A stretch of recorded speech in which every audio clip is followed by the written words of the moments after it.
Hi friends, how are you? I hope you all are fine. तो चलिए आज एक नई वीडियो की शुरुआत करते हैं। और आप लोगों को पता है कि आरबीआई असिस्टेंट का मेंस का एग्जामिनेशन है 8 मई को। तो आप लोग जो भी चैनल से नहीं जुड़े हैं आप लोग जुड़ जाइए, क्योंकि इसमें फायदा आप ही का है कि सबसे पहले नोटिफिकेशन आपको मिलेगा। और मैं सारे एग्जाम्स का एग्जैक्ट रिव्यू करता हूँ। और मोस्ट ऑफ द क्वेश्चंस मेरे पास एग्जाम्स से रिलेटेड आ जाते हैं, मेरे स्टूडेंट्स मुझे सेंड कर देते हैं। तो काफ़ी एक्टिव स्टूडेंट्स जुड़े हुए हैं ग्रुप में। आई डोंट थिंक कि इस टाइप का आपको देखने को लिए मिलेगा। ग्रुप छोटी है बट बहुत ही अच्छी ग्रुप है। तो चलिए वीडियो की शुरुआत करते हैं बिना विलंब किए हुए। और आज हम लोग 21 से लेकर के 30 अप्रैल तक का वीडियो देखेंगे। और ये 10 डेज का वीडियो है, तो इसमें मोस्ट इम्पोर्टेंट न्यूज़ को कवर करेंगे। ठीक है, तो यहाँ पे हम लोग मोस्ट इम्पोर्टेंट न्यूज़ को कवर करने वाले हैं। और हाँ, वीडियो की शुरुआत करने से पहले मैं बता दूं कि जिसे भी ये पीडीएफ मिले वो डायरेक्ट क्लिक पे क्लिक करके आप वीडियो सॉल्यूशंस देख सकते हैं। और इस पीडीएफ का लिंक आपको वीडियो के नीचे मिल जाएगा डिस्क्रिप्शन में, आप वहां से पीडीएफ को डाउनलोड कर सकते हैं। ठीक है, और टेलीग्राम का भी लिंक मिलेगा तो भी ज्वाइन कर लीजिए। और वीडियो की शुरुआत करने से मैं बता दूं कि मैं इस तरह से आपको पढ़ाता हूं। और बहुत से स्टूडेंट्स होते हैं जैसे कि वो डिटरमाइंड कर लेते हैं कि मुझे ये और ये दो न्यूज नहीं पढ़ना है। कोई भी कुछ होते हैं कि बोलते हैं कि मुझे बुक एंड ऑथर्स नहीं पढ़ना है, कोई बोलते हैं कि मुझे कोई भी एक टाइप का न्यूज नहीं पढ़ना है, कोई बोलते हैं कि ग्रोथ रेट बहुत चेंज होता है ये नहीं पढ़ना है। तो आपको जो स्टडी करना है जिस ग्रुप को, आप उसी ग्रुप का न्यूज देख सकते हैं। जैसे गवर्नमेंट रिलेटेड है तो उसका भी देख सकते हैं। तो कैसे देख सकते हैं, तो चलिए मैं इसको दिखा दूं। देखिए जो वीडियो होता है तो इसमें एक टाइम कोड लगा रहता है 1 मिनट। देखिए जैसे ये मेरा वीडियो है और इसमें मुझे देखना है, जैसे आप देख लीजिए कि अभी टाइम यहाँ पे है। ठीक है, और ये हाँ ये डाउनलोडेड वीडियो में नहीं होगा, आप डाउनलोड ऐप में कर लेंगे तब भी होगा, बट नेट कनेक्ट होगा तब ये काम करेगा। ठीक है, तो नेट से कनेक्टेड होना चाहिए। जैसे कि मान लीजिए हमको देखना है कि ये जो करंट अफेयर्स है 11 से लेकर 20 तक, इसमें गवर्नमेंट स्कीम से रिलेटेड क्या न्यूज था। ठीक है, तो हम लोग मूव करेंगे, let's move to the government scheme या दिस वन। ठीक है, तो यहाँ पे हम लोग क्लिक किए तो देखिए अब हम लोग बढ़ते यहाँ हैं। पे हम लोग आ गए। ठीक है, जैसे कि हमको देखना है बैंकिंग का न्यूज देखना है। ठीक है, तो बैंकिंग वाला कहाँ पे है, यहाँ पे है। ठीक है, तो यहाँ पे क्लिक किया तो देखिए हम लोग आ गए बैंकिंग एंड फिनेंस पे। तो इस तरह से आपको जो सेक्शन देखना है आप स्पेसिफाइड करके उस सेक्शन को देख सकते हैं। ठीक है, तो चलिए इसको क्रॉस करते हैं और चलते हैं हम लोग अपने सेशंस की तरफ और वीडियो को आगे बढ़ाते हैं। चलिए, तो सबसे पहले मैं डिस्कस करता हूँ नेशनल न्यूज को। ठीक है, ये सर्वोटेक पावर सिस्टम जो है, Servotech power system solar energy efficient product manufacture है ये। ठीक है, ये इंस्टॉल किया है इंडिया का first portable solar rooftop system. ठीक है, कहाँ पे, तो ये गांधीनगर गुजरात में किया है। ठीक है, eight Swami Narayan अक्षरधार temple complex. ठीक है, तो कहाँ पे किया, तो स्वामी नारायण। तो ये भी आप याद रखिए, यहाँ से लेकर के और यहाँ तक ये याद रखिए। ये जो है सो इंडिया का first portable solar rooftop system है। ठीक है, तो ये आपका इम्पोर्टेंट है, तो इसको आप याद रखिए। मैं लिखता जाऊंगा इम्पोर्टेंट को, तो आपको रिवाइज करने में आपको बेनिफिट्स मिलेगा। ठीक है, वेरी इंपॉर्टेंट को वेरी इंपॉर्टेंट लिख दूंगा। पहले मैं ऑब्जेक्टिव पढ़ाता था, अब मैं सब्जेक्टिव पढ़ाने लगा हूँ। ठीक है, देखिए सेंट्रल गवर्नमेंट जो है अमेंड कर दिया है न्यू रूल, अमेंड किया है निधि रूल्स को। जैसे कि कंपनी होते हैं तो 1 पर्सन कंपनी होता है, निधि कंपनीज होता है, आपका सेक्शन 8 कंपनीज होता है जिसको नॉन प्रॉफिट ऑर्गेनाइजेशंस बोलते हैं। इस टाइप से बहुत टाइप के कंपनीज होते हैं, पब्लिक कंपनीज होते हैं, प्राइवेट कंपनीज होते हैं। तो इसी तरह से गवर्नमेंट जो है सो रूल को ये अमेंड किया है। ठीक है, किसके लिए, तो ये आपको इंटरेस्ट ऑफ पब्लिक के लिए, कि पब्लिक को ये सेफ गार्ड प्रोवाइड करेगा। तो चलिए इसमें क्या अमेंडमेंट हुआ है तो इसके लिए पढ़ दें। ये जो इम्पोर्टेंट न्यूज है इसको पढ़ दें। तो देखिए ये जो कंपनीज एक्ट है अभी तो अमेंडमेंट हो करके इसका अमेंडमेंट हुआ था कंपनीज एक्ट का, तो ये 2013 हो गया था। तो इसमें कुछ चैप्टर्स भी पढ़ने थे सेबी में, बट इधर तो ये कुछ ऐसा न्यू ये नहीं है, सिलेबस में नहीं है कंपनीज एक्ट, बस सेबी के सिलेबस में है। देखिए इसके अकॉर्डिंग क्या बोला गया था under companies act, 390 companies they are declared as a Nidhi company, as a Nidhi company. However, only 2300 companies were applied for NDH4। ठीक है, तो ये एक फॉर्म नंबर है गवर्नमेंट का तो ये जो है NDH4 फॉर्म के लिए ओनली 2300 कंपनी जो है अप्लाइड किया था निधि कंपनी में से फॉर डिक्लेरेशन। तो इसके लिए क्या किया गया कि it has been notice from the examinations from NDH4 that companies have not been complying with the acceptable provisions of the act and the Nidhi rules। तो ठीक है, तो अभी ये क्या पाया गया, अभी क्या नोटिस पाया गया है कि कंपनी जो है जब NDH4 फॉर्म में कुछ रूल्स और रेगुलेशंस होंगे, जो कंपनी जो है वो निधि रूल्स को फॉलो नहीं कर रहा है। तो इसके लिए क्या किया गया है, तो यहाँ पे ये सब डाटा आपको थोड़ा सा याद रखना पड़ेगा। मैं इसको थोड़ा सा बैकग्राउंड में बता दूं कि to safeguard the interest of public it has become the imperative, ये एकदम नेसेसरी है that before becoming its members Nidhi company बनाने से पहले one must ensure a declaration of a company as a Nidhi by the central government. ठीक है, and towards few necessary amendment in the rules have been carried out which are applicable to the companies to be incorporated after ये। ठीक है, तो जो भी अब company बनेगी 2022 के बाद निधि कंपनी, उनको ये सब रूल कंपाइल करना है। ठीक है, तो ये आपका इंपॉर्टेंट है ये डाटा, इसको आप याद रखिए। ठीक है, ये इंपॉर्टेंट नहीं, ये वेरी इंपॉर्टेंट है। ठीक है, तो वेरी इंपॉर्टेंट वाला डाटा को, यही ये सब सिंपल ही बातें थे, मैं अब पढ़ के बता दिया आपको कि public company incorporated as Nidhi with a share capital of 10 lakh,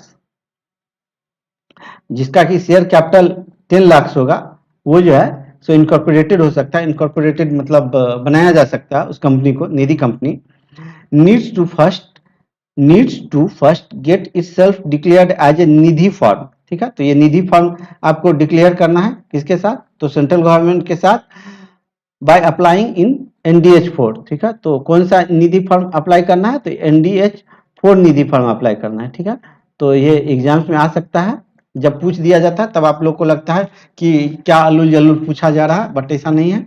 और मिनिमम मेंबरशिप, तो मैं इसको रेड कर दूं ताकि, और ये तो मोस्ट इंपॉर्टेंट है। और इसके लिए जो है निधि कंपनी के लिए मिनिमम मेंबरशिप जो है आपका ये इतना होना चाहिए, मतलब 200 होना चाहिए। ठीक है, 200 होना चाहिए।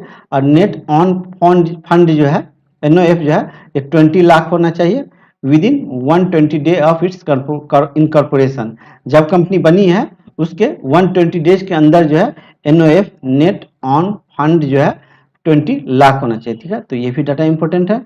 तो ये तीनों और ये भी डाटा इंपॉर्टेंट है, जो मैं सर्कल कर दिया, ये 120 भी इंपॉर्टेंट है, ये 120 डेज भी इंपॉर्टेंट है। ठीक है, तो ये सब आपको याद होना चाहिए। ठीक है,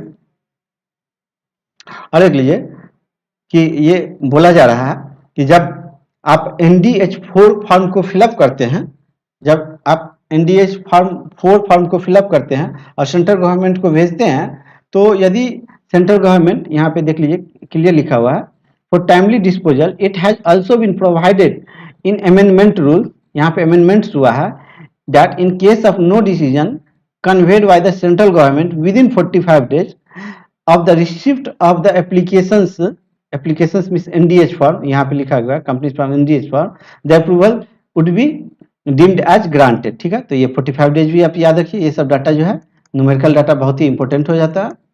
ठीक है, तो जब आप फॉर्म को फिलअप करके देते हैं सेंट्रल गवर्नमेंट के पास, तो नो यदि बोलना है सेंट्रल गवर्नमेंट को, कुछ भी आपका रेक्टिफिकेशन करना है, तो आपको 45 डेज के अंदर बोला जाएगा। यदि 45 डेज तक सेंट्रल गवर्नमेंट ने कोई भी आपको नोटिस नहीं भेजा, मीन्स कुछ भी इस पे आपको रिएक्शंस नहीं दिया गया, तो वो आपको ऑटो एक्सेप्टेड मान लिया जाएगा। ठीक है, तो let's move to the next page.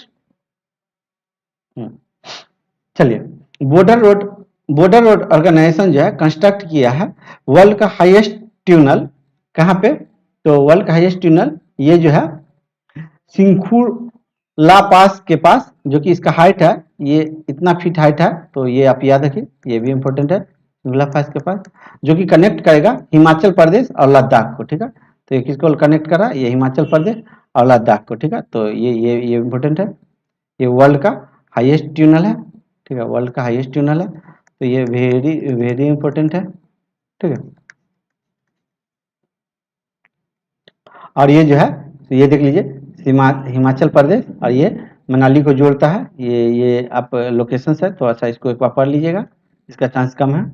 और इसका डिटेल प्रोजेक्ट का जो लेंथ है, ये देख लीजिए कि डिटेल प्रोजेक्ट रिपोर्ट जो है इसका लेंथ जो है इतना किलोमीटर है, 13.5 किलोमीटर लॉन्ग सिंखुला टनल, ये इतना किलोमीटर है, expected to be completed soon. But ministry of defence जो है, जो अभी इंटरेस्टेड है कि जो इनका ओल्ड प्रोजेक्ट जो था 4.25 लॉन्ग ट्यूनल, इसमें इंटरेस्टेड है। मतलब है कि आपको यदि एग्जाम्स में पूछता है कि इसका ट्यूनल का लेंथ क्या है, तो ये जो है आप इसको मारिएगा, क्योंकि अभी इसी को ये जो है एक्सपेक्टेड है, मतलब ये जो है सब काम में है। ठीक है, तो ये सब इंपॉर्टेंट है।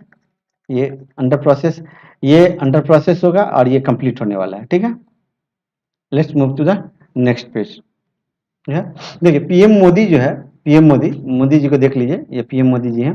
पीएम मोदी जो है रिलीज किया है stamp on Guru Tegh Bahadur, stamp release किया ऑन 4th प्रकाश पर्व। ठीक है, तो ये स्टाम्प रिलीज किया। ठीक है, तो इसमें क्या किया गया, 400 था, तो क्वाइन जो है 400 का क्वाइन जो है आपको यहाँ पे देखने के लिए मिल रहा है कि यहाँ पे देखें कि प्राइम मिनिस्टर जो है रिलीज किया 400 का क्वाइन 4th गुरु प्रकाश पर्व पे। किसके, तो गुरु तेग बहादुर। तो ये भी नाम याद रखिए, गुरु तेग बहादुर। कितना का क्वाइन है, तो 400 है। कैमा प्रकाश पर्व था, तो 400 था। ठीक है, चलिए आगे बढ़ते हैं। ठीक है, देखिए कैबिनेट जो है अप्रूव किया है revised cost estimate setting of India post payment bank. तो इंडिया पोस्ट पेमेंट बैंक के लिए जो है फिर से एडिशनल फंड को दिया गया है। तो ये एडिशनल फंड कितना है मेरे दोस्तों, तो ये है RS 820 करोड़। ठीक है, तो और ये जो है ये आउटले जो है 2021 से 2023 तक के लिए दिया गया है। अब जो है ये अब टोटल फंड जो है कितना तक पहुंच गया, तो ये पहुंच गया है 2255 करोड़ रुपीज तक पहुंच गया। ठीक है, तो ये डाटा जो है ये इंपॉर्टेंट है, ये भी इंपॉर्टेंट है और ये भी इंपॉर्टेंट है। ठीक है, कि एडिशनल फंड कितना दिया गया इंडियन पोस्ट पेमेंट बैंक में। ठीक है, तो ये वेरी इंपॉर्टेंट है। कितना दिया गया, तो 820 करोड़। ठीक है, अब पहले कितना था, तो पहले 1435 था और इसमें जो है 800 करोड़ दिया गया, तो ये बढ़ के कितना हो गया, ये इतना हो गया। ये प्राइम मिनिस्टर अप्रूव कर दिया गया। बट यहाँ पे क्या बोला कि कैबिनेट जो है अल्सो अप्रूव कर सकता है टेक्निकल अपग्रेडेशन के लिए 500 करोड़ रुपीज। ठीक है, टेक्निकल अपग्रेडेशन के लिए in future, in coming future जो है अप्रूव कर सकता है। Let's move to the next page.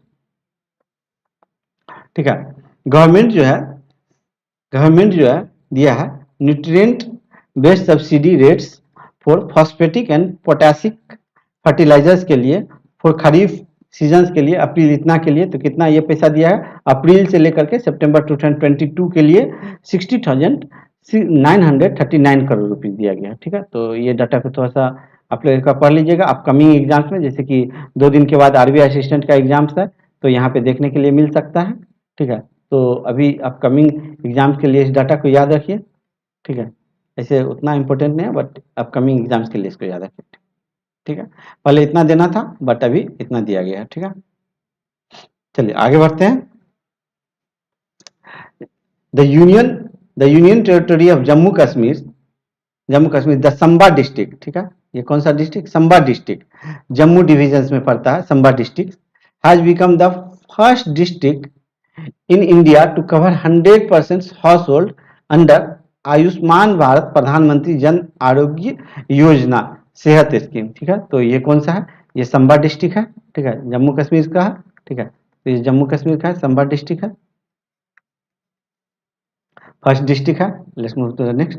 तो चलिए अब हम लोग नेशनल तक कर लिए हैं, अब हम लोग बढ़ते हैं इंटरनेशनल की तरफ। ठीक है, तो let's move to international news. चलिए, तो इंटरनेशनल न्यूज में देख लीजिए इंडिया एक्सटेंड किया है additional 500 million credit line to Sri Lanka for purchasing fuels. ठीक है, तो परचेजिंग फ्यूल्स के लिए कितना किया गया है, तो 500 मिलियन क्रेडिट लाइन दिया गया। ठीक है, तो याद रखिएगा। अभी जो है सो ब्रिटिश प्राइम मिनिस्टर जो है बोरिस जॉनसन आए हुए थे इंडिया, और उस पर काफी कंट्रोवर्सी भी था, JCB पे उनको बैठा करके पिक लिया गया था, तो मीडिया में काफी बवाल मचा था, ट्विटर पे भी काफी शोरगुल मचे हुए थे, तो वो आप लोग देखे होंगे, तो उसी से रिलेटेड न्यूज है। तो ये न्यूज जो है आपका ये मोस्ट इम्पोर्टेंट हो जाता है, क्योंकि इस पे काफ़ी कंट्रोवर्शियल न्यूज़ है। ये मोस्ट में भी मोस्ट इम्पोर्टेंट हो सकता है। ये वाला आपको पूछ दे एग्जाम में, ठीक है, ये वाला एग्जाम में, ठीक है। तो चलिए इसको बढ़ते हैं। ब्रिटिश प्राइम मिनिस्टर जो है ओपन किया है, बोरिस जॉनसन ओपन किया है new export focused factory in Halol near Vadodara, ठीक है। तो बड़ोदरा में जो है, बड़ोदरा में आपको फैक्ट्री ओपन किया है, और यहाँ पे, ठीक है। तो ये जेसीबी का जो न्यू फैक्ट्री है कहाँ, ये बड़ोदरा में ओपन किया गया है, तो ये याद रखिए, ठीक है। और इसके लिए जो इन्वेस्टमेंट दिया गया है, ये कितना दिया गया है, 100 मिलियन यूरो दिया गया है, ठीक है। तो 100 मिलियन यूरो दिया गया है। तो ये पूरा न्यूज ही इंपॉर्टेंट है इन गुजरात, ठीक है।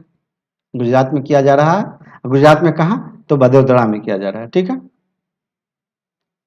चलिए, अशोक लेलैंड जो है, ये इंडियन कंपनी है, वो लाइंड अप किया है investments of about 300 million across the UK and India to develop its range of electric buses and light, ठीक है। तो अशोक लेलैंड कितना किया है, तो ये 300 मिलियन यूरो किया है, ठीक है। तो इसको भी याद रखिए। और ये जो है तो यूके और इंडिया बिजनेस में जो है कंफर्म किया है कि हम लोग जो है so more than 1 billion new investments करने वाले हैं, ठीक है। तो इसी में ये सब एक इनिशिएटिव लिया जा रहा है। Let's move to the next page, ठीक है।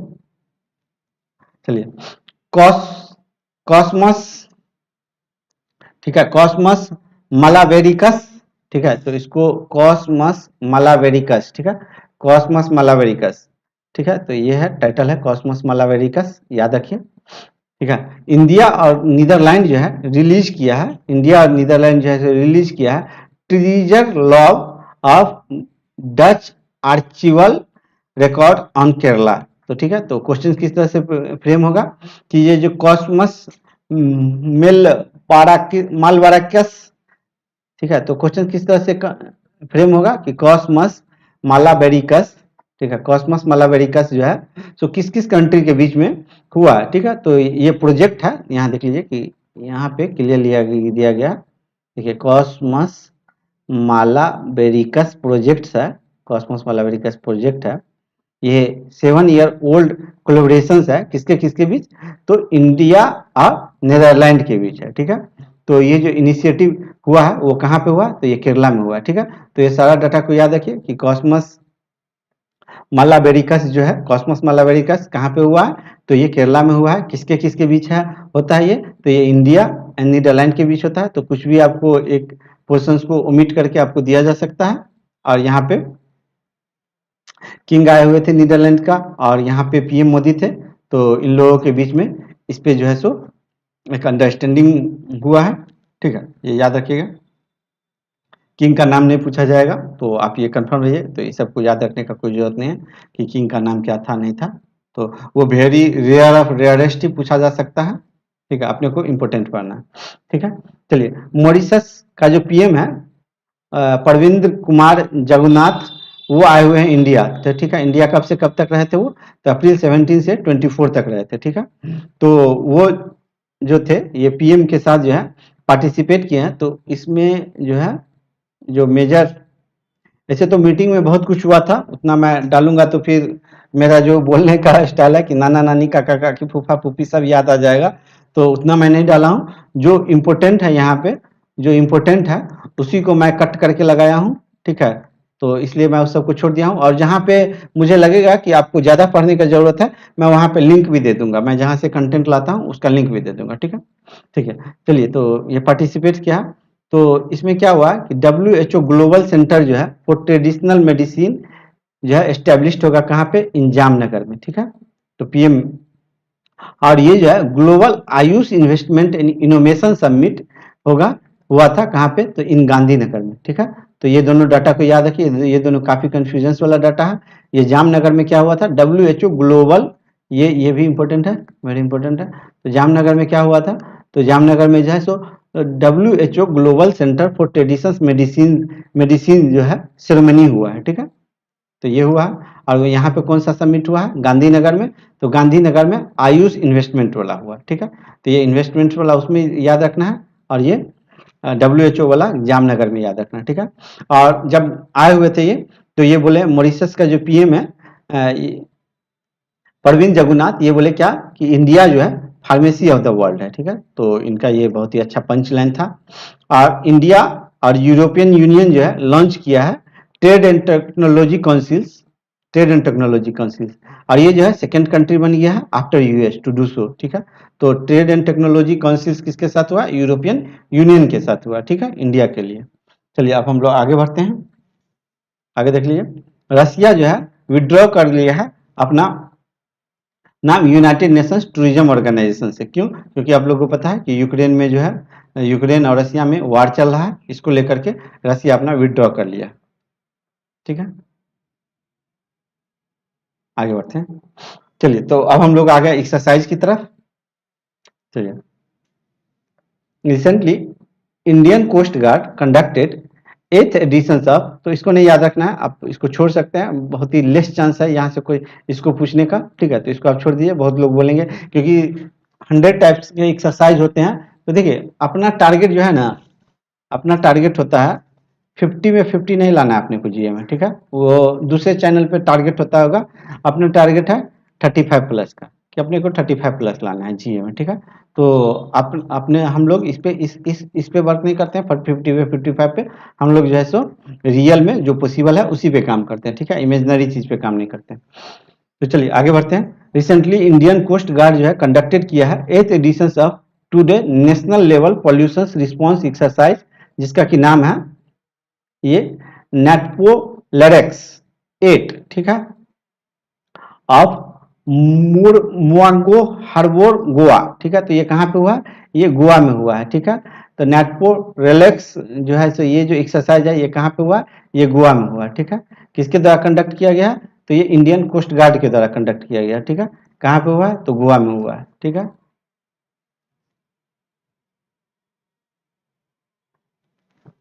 ठीक है, तो आप लोग याद कर लीजिएगा नेटपोल रेक्स 8, ठीक है। तो हो सकता है कुछ लोग अलग प्रोनाउंस करेंगे, sorry if I pronounce wrong, ठीक है। चलिए, इस्टोनिया जो है होस्ट करेगा वर्ल्ड लार्जेस्ट साइबर एक्सरसाइज, ठीक है। तो वर्ल्ड का लार्जेस्ट साइबर एक्सरसाइज कहाँ पे होने वाला है? तो इस्टोनिया में होने वाला है, ठीक है। तो ये भी याद रखिएगा, ठीक है। ऐसे तो वेरी इंपॉर्टेंट न्यूज ही पढ़ाता हूँ मैं। चलिए, ये इस्टोनिया का जो है ये कैपिटल क्या है? ये तल्लीन जो है ये इस्टोनिया का कैपिटल है। और ये जो है ये एक नाटो बेस्ड और कोऑपरेटिव एक्सरसाइज है, ठीक है। ये साइबर एक्सरसाइज जो है, ठीक है, इसका फुल फॉर्म है NATO cooperative cyber defence centre of excellence, जिसको कि शॉर्टकट में ये लिखा गया है इज ऑर्गेनाइजिंग लॉक्ड सील 2022, ठीक है। तो ये लॉक्ड सील 2022 किसके द्वारा ऑर्गेनाइज किया गया है? तो ये किया गया है नाटो के द्वारा, ठीक है। तो क्वेश्चन इस तरह से फ्रेम हो सकता है कि लॉक सील किसके द्वारा ऑर्गेनाइज किया गया है? तो नाटो के द्वारा, ठीक है। तो इसी तरह से ऑब्जेक्टिव बनाने के लिए क्या इसमें से मैं निकालूं तो 3 ऑब्जेक्टिव यहीं से निकल जाएंगे, 2-3 ऑब्जेक्टिव यहीं से निकल जाएंगे। तो इसलिए आप लोग थोड़ा सा ऑब्जेक्टिव भी पढ़ते हो तो ऐसा पढ़ो जो कि डिस्क्रिप्टिव के साथ हो। The largest and most complex annual international live fire cyber defense exercise, ठीक है। तो ये आप याद रखिए, साइबर डिफेंस एक्सरसाइज किसके द्वारा? नाटो के द्वारा, और उसका नाम क्या था? लॉक्ड सील 2022, ठीक है। Let's move to the next. चलिए, तो ये हो गया। हम लोग बढ़ते हैं रिपोर्ट की तरफ, ठीक है। तो ये जो है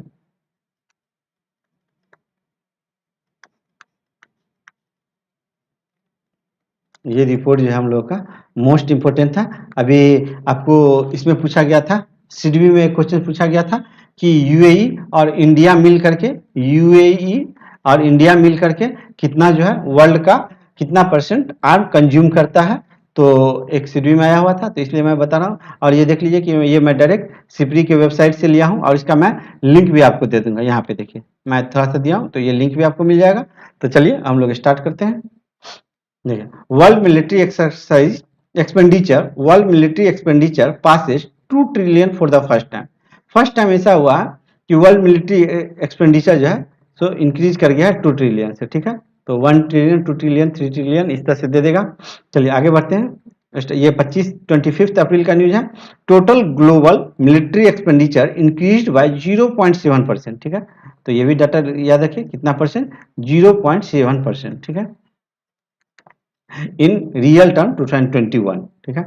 और टू रीच, कितना पे रीच कर गया, $2113 बिलियन पे, ठीक है। तो ये सारे डाटा को आपको याद रखने हैं, क्योंकि कुछ भी डाटा पूछ सकता है, जब पूछ देता है तब हम लोग माथा पीटते हैं कि सर पकड़ के बैठ जाते हैं कि ये क्या पूछ दिया। और देखिए, largest 5 spender in 2021 were the United States, तो ये फर्स्ट हो गया, United States first, China second, India अपना थर्ड पे है, ठीक है। तो और इंडिया के बाद यूके जो है सो फोर्थ पे है। तो इंडिया से ऊपर और नीचे जो भी हो उसको याद रखना चाहिए, और फर्स्ट याद रखना चाहिए, मतलब है आपको ये सारे पोजीशंस याद रखना पड़ेगा। हो सकता है कि बोल दे कि थर्ड पे इंडिया था तो फोर्थ पे किसका रैंक था, ठीक है। तो फोर्थ पे जो रैंक जो है यूके का है, ठीक है, तो ये याद रखें। एंड फिफ्थ पे रसिया है। और ये पांचों कंट्री मिल करके 62% एक्सपेंडिचर अकोमोडेट कर लेता है, ठीक है। तो ये भी आप याद रखिए, ये पांचों कंट्री कितना कर लेता है, तो 62%, ठीक है। ये डाटा किसके द्वारा है, तो ये सिपरी के द्वारा किया गया, ठीक है, Stockholm international peace research institute, ठीक है।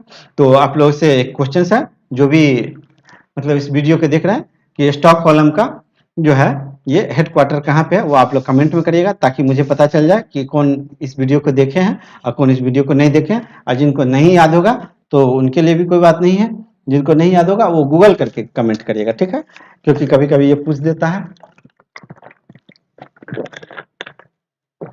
चलिए आगे बढ़ते हैं। देखिए मिलिट्री एक्सपेंडिचर, अच्छा ये तो मैं बता दिया हूँ कि ये 2.1 ट्रिलियन है, पहुंच गया एग्जैक्ट, ठीक है। देखिए यूएस सबसे ज्यादा जो है सो अपना एक्सपेंडिचर एक्सपेंड करता है मिलिट्री एक्सपेंडिचर में, ठीक है। तो ये जो है ये देख लीजिए 801 बिलियन इन 2021, ठीक है। तो जिनके पेरेंट्स फोर्स मिलिट्री सेक्शंस में होंगे वो लोग इन डाटा को याद रखिएगा, इंटरव्यू में आपको काम कर सकता है। यदि पूछा जाएगा कि गवर्नमेंट कितना एक्सपेंड कर रही है, ये मिलिट्री एक्सपेंस कितना कर रही है, तो ये आपको याद हो जाएगा। तो यहाँ पे ये डाटा दिया गया, तो ये डाटा वो लोग याद रखिएगा तो उनको फायदा मिल जाएगा, ठीक है। चलिए, तो यूएस जो है 801 बिलियन कर रहा है एक्सपेंस। और आगे बढ़ते हैं, और इंडिया देख लीजिए, इंडिया कितना कर रहा है, ठीक है। तो इंडिया जो है हमारा कर रहा है 76.6 बिलियन, ठीक है। और जो है इंडिया जो है रैंक जो है ये जो है थर्ड है,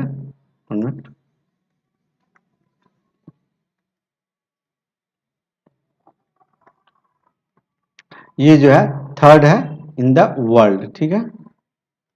ये जो है थर्ड है इन द वर्ल्ड, ठीक है, इंडिया रैंक थर्ड।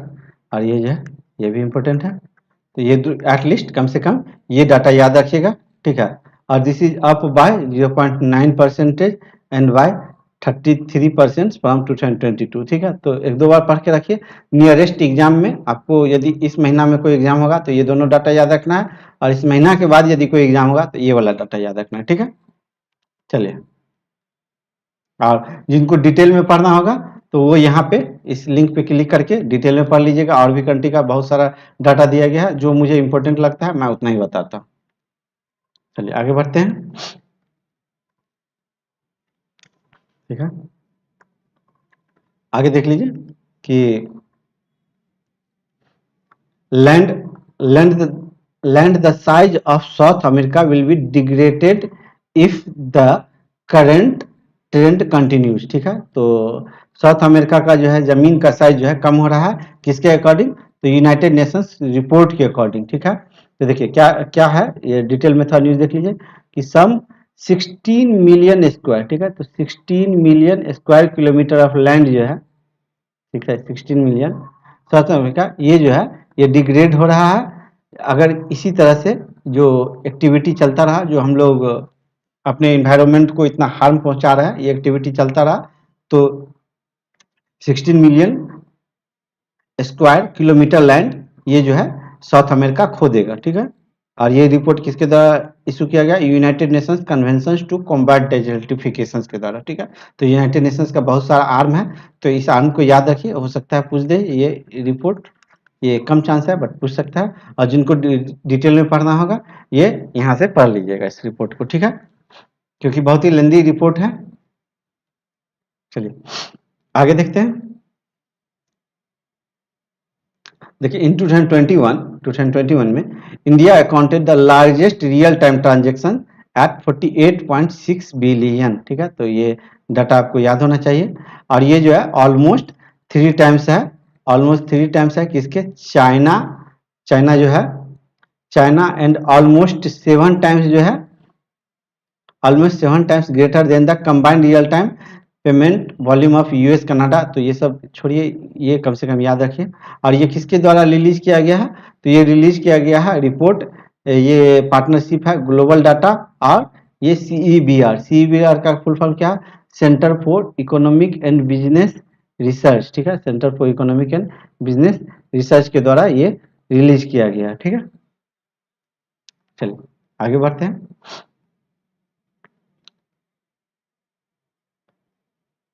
चलिए इसको हाइड कर दूं। देखिए चेन, अच्छा यहाँ पे शायद आप लोग देख लीजिएगा, ये चेन एनालिसिस है या चेन एनालिसिस है, वो कुछ शायद ये ठीक ही होगा क्योंकि ये मैं न्यूज़पेपर से लिया हूँ ये सब। ये चेन एनालिसिस रिपोर्ट जो है रिवील किया है that investor around the world realise that total gain, total gain जो है from crypto currency asset in 2021 is 162.7 billion. ठीक है, तो टोटल गेन कितना हो गया है पूरे वर्ल्ड का। ठीक है, तो पूरे वर्ल्ड का जो टोटल गेन जो है, ठीक है, और सारे कंट्री को मिला करके 162.7 बिलियन हो गया। ठीक है, और यूएस का जो है सो इसमें सबसे बड़ा भागीदारी है, एक बहुत बड़ा हिस्सा जो है सो यूएस के नाम पे है। वो कितना है, ये 47 बिलियन है। किसके लिए, तो यूएस के लिए। ठीक है, तो यूएस इन्वेस्टर्स के लिए कितना है, ये 47 बिलियन है।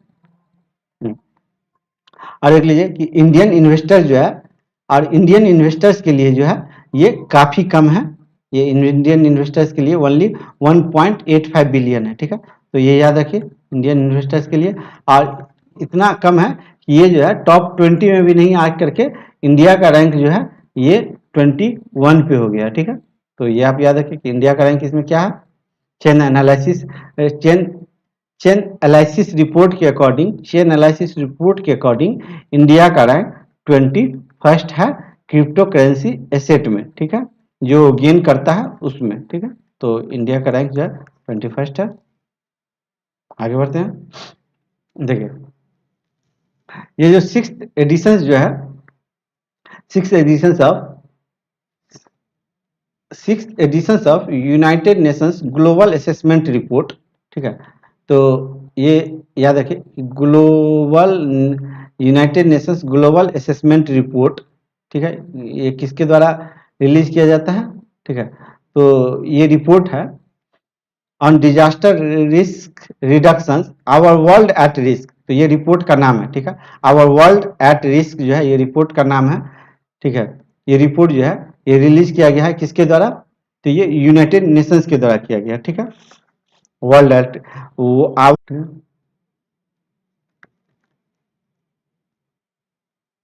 ठीक है, तो ये रिपोर्ट है, और जिनको डिटेल में पढ़ना होगा, बहुत लेंदी रिपोर्ट है ये, मुझे कुछ उस टाइप की रिलेवेंट डाटा लग नहीं रहा था।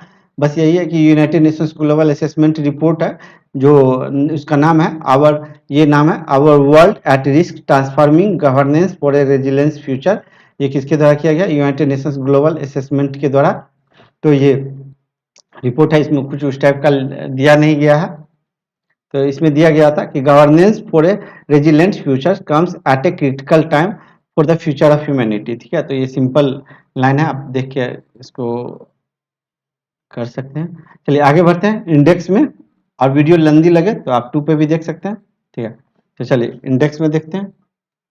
अच्छा ये इंडेक्स आई थिंक पीछे से कैरी फॉरवर्ड हो गया है, ये 11 से 20 वाला आ गया है, तो इसलिए मैं इसको छोड़ रहा हूँ। ये पीछे से आप लोग पढ़ लीजिएगा इसको। ठीक है, ये पीछे वाला है, मुझे याद रहता है, ये पीछे से आ गया है। चलिए अब हम लोग बढ़ते हैं रैंकिंग की तरफ। ठीक है, चलिए ये रैंकिंग है। गौतम अदानी जो है पास कर गए हैं, मतलब पीछा छोड़ दिए हैं वॉरेन बफेट को, और ये जो है बिकम बन गया है वर्ल्ड का 5 रिचेस्ट पर्सन। किसके अकॉर्डिंग, तो ये अकॉर्डिंग है, अकॉर्डिंग टू फोर्ब्स के अकॉर्डिंग, ठीक है, फोर्ब्स बिलियनियर लिस्ट के अकॉर्डिंग, ठीक है। तो चलिए इसमें आप देख लेते हैं सबसे पहले पे कौन है। तो सबसे पहले पे एलन मस्क है, तो उसको जरूर आप याद रखिएगा, और ये 5 पे है, ठीक है। तो सॉरी कट गया ये, तो एजेंसी का जरूर याद रखिएगा, क्योंकि कोई एजेंसी अंबानी जी को अमीर बना देते हैं सबसे ज्यादा, तो कोई गौतम अडानी को बना देते हैं। तो जरूर आपको एजेंसी का नाम याद रखना चाहिए कि किसके अकॉर्डिंग कौन है, और जिनको अंबानी से रिलेटेड पढ़ना होगा कि वो कहाँ पे रैंक कर रहे हैं, तो मैं यहाँ पे लिस्ट लगा दिया हूँ, ठीक है। तो आप इस पे जा करके इस वेबसाइट पे आप पढ़ सकते हैं कि और डिटेल चाहिए तो मेरे ख्याल से तो बस इतना ही इम्पोर्टेंट है, ठीक है। यही एक इम्पोर्टेंट है, इससे ज़्यादा कोई इम्पोर्टेंट नहीं है।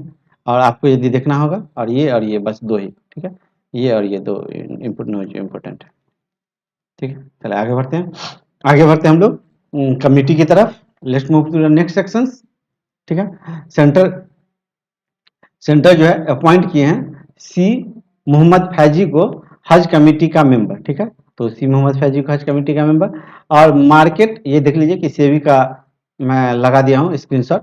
सेबी डाटा एडवाइजरी कमेटी का जो हेड बन गए, जो चेयरपर्सन बन गए हैं, वो चेयरपर्सन जो है डॉक्टर MS साहू बन गए हैं, ठीक है। तो किसके लिए, तो मार्केट डाटा एडवाइजरी कमेटी के लिए, ठीक है। तो मार्केट डाटा एडवाइजरी कमेटी के लिए, मार्केट डाटा एडवाइजरी कमेटी का मेंबर, ये चेयरमैन कौन बन गया, तो ये बन गया MS साहू बन गया, ठीक है। और यहाँ पे बहुत से मेंबर्स भी थे, यदि मैं उसको कॉपी पेस्ट करता तो यहाँ तक जाता ये, और पढ़ता तो काफ़ी टाइम लग जाती, बट वो इम्पोर्टेंट नहीं है, उसको पढ़ना नहीं है मेंबर के बारे में, ठीक है। क्वेश्चन यहीं से आएगा।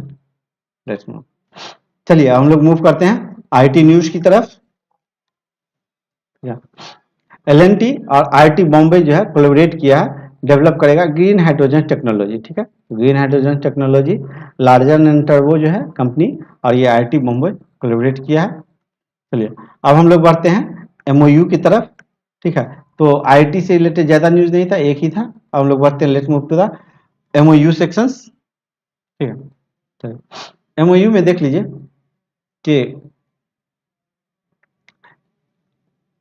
मिनट कट रहा है क्या, हाँ। The Indian navy naval institute of educational and training institutes NIETT, ठीक है, ये जो है ये कोची बेस्ड इंस्टीट्यूट है, वो साइन किया है MOU किसके साथ, तो ये IIM कोझिकोड के साथ, ठीक है। तो IIM कोझिकोड के साथ किया है कौन, तो ये इंस्टीट्यूट्स का नाम है, ठीक है। तो इतना इंपॉर्टेंट नहीं है, कम चांस है पूछने का। साइन किया है MOU between Indian navy and LNT, ठीक है। तो इंडियन नेवी और LNT भी साइन किया है, जिसको डिटेल में पढ़ना होगा इन न्यूज़ के बारे में कि क्या MOU था, वो यहाँ पे क्लिक कर दीजिएगा, आप पढ़ लीजिएगा, ठीक है। चलिए मिनिस्ट्री ऑफ डिफेंस जो साइन किया है MOU, ministry of defence MOU with ministry of Ayush to start Ayurveda centre, ठीक है। ये देख लीजिए, इसको इसमें भी जिनको डिटेल में पढ़ना होगा यहाँ पे क्लिक करिएगा, पढ़ लीजिएगा। आगे बढ़ते हैं, एक MOU साइन हुआ है Sikkim state disaster management authority के साथ और जियोलॉजिकल सर्वे ऑफ इंडिया के साथ, ठीक है। तो इसको वेडनेसडे को काट दीजिए, ठीक है। तो एक ये MOU साइन हुआ है। आगे बढ़ते हैं, त्रिपुरा गवर्नमेंट जो है साइन किया है MOU किसके साथ, तो NIXI CSC common service centre data service centre के साथ, ठीक है, to establish international standard data centre, ठीक है। तो त्रिपुरा किया है। आगे देख लीजिए, आगे जो है ये इंपॉर्टेंट न्यूज है, इसको आप थोड़ा सा ध्यान से पढ़िएगा, क्योंकि यदि नवाड का एग्जाम्स होता तो ये 90% कन्फर्म है कि ये क्वेश्चन आने का चांस था, बट अदर एग्जाम में 40% बोल सकते हैं, बट ये इंपॉर्टेंट है नवाड के लिए 90%। चलिए आगे बढ़ते हैं, ये एग्रीकल्चर सेक्टर में बूस्ट देने के लिए ये एपिडा है, एपिडा का फुल फॉर्म होता है, एक पूछ दिया गया था नवाड में, ये क्वेश्चन पूछा गया था कि फुल फॉर्म ऑफ एपिडा, तो इसका फुल फॉर्म होता है, कभी कभी पूछ देता है कि डी से क्या मतलब होता है, ई से क्या मतलब होता है एपिडा का, तो इसका फुल फॉर्म याद रखिए, जो एग्रीकल्चर सेक्टर का एग्जामिनेशन होता है नवाड का, तो उसमें पूछ दिया जाता है, ठीक है। तो agriculture and processed food products export development authority जो है MOU साइन किया है किसके साथ, तो ये किया है national research and development corporation के साथ, ठीक है। आगे देख लीजिए, गुजरात के सीएम जो है भूपेंद्र सिंह पटेल, वो जो है एक एमओयू साइन किया है, एमओयू साइन किया है गुजरात, यहाँ से देख लीजिए गुजरात साइन किया है, एमओयू साइन किया है between state government flagship technology incubators के लिए, ये आई क्रिएट के लिए, ठीक है। तो आई क्रिएट का फुल फॉर्म है, ठीक है, international centre for entrepreneurship and technology, ठीक है। आई क्रिएट के लिए किसके साथ, तो ये CSIR के साथ, ठीक है, councils of scientific and industrial research के साथ, ठीक है। तो ये भी इम्पोर्टेंट एमओयूज है, ठीक है। तो अब तक हम लोग को 2 एमओयूज इम्पोर्टेंट मिला है, ठीक है, तो इसको याद रखिएगा। ये it will come in the next upcoming examinations, ठीक है। तो मैं लिख दिया हूँ, ठीक है। आगे बढ़ते हैं। रिलायंस इंडस्ट्री जो है, इसको काट दीजिए पेपर का, हाँ, अनाउंस किया है MOU agreement with Abu Dhabi chemicals derivative company के साथ। और ये जो इन्वेस्टमेंट्स है, ये कितने तक का इन्वेस्टमेंट्स है, और ये कंपनी का नाम है अबू धाबी की कंपनी का, ये इन्वेस्टमेंट्स है 2 बिलियन तक का, ठीक है। तो ये भी आपको इम्पोर्टेंट है, ठीक है। तो ये भी इम्पोर्टेंट है, तो ये याद रखिए, इतना बड़ा डाटा है, ठीक है। किस कंपनी के साथ, तो ये अबू धाबी केमिकल्स डेरिवेटिव्स। और आपको पता है ये डेरिवेटिव्स का डेफिनेशन पूछ दिया गया था सीडीबी के एग्जामिनेशंस में, तो देखिए किस तरह से एग्जाम्स में क्वेश्चन फ्रेम होता है कंपनी आरएससी लिमिटेड के लिए, ठीक है। चलिए आगे बढ़ते हैं। तो ये भी इम्पोर्टेंट न्यूज था, ये भी, ठीक है।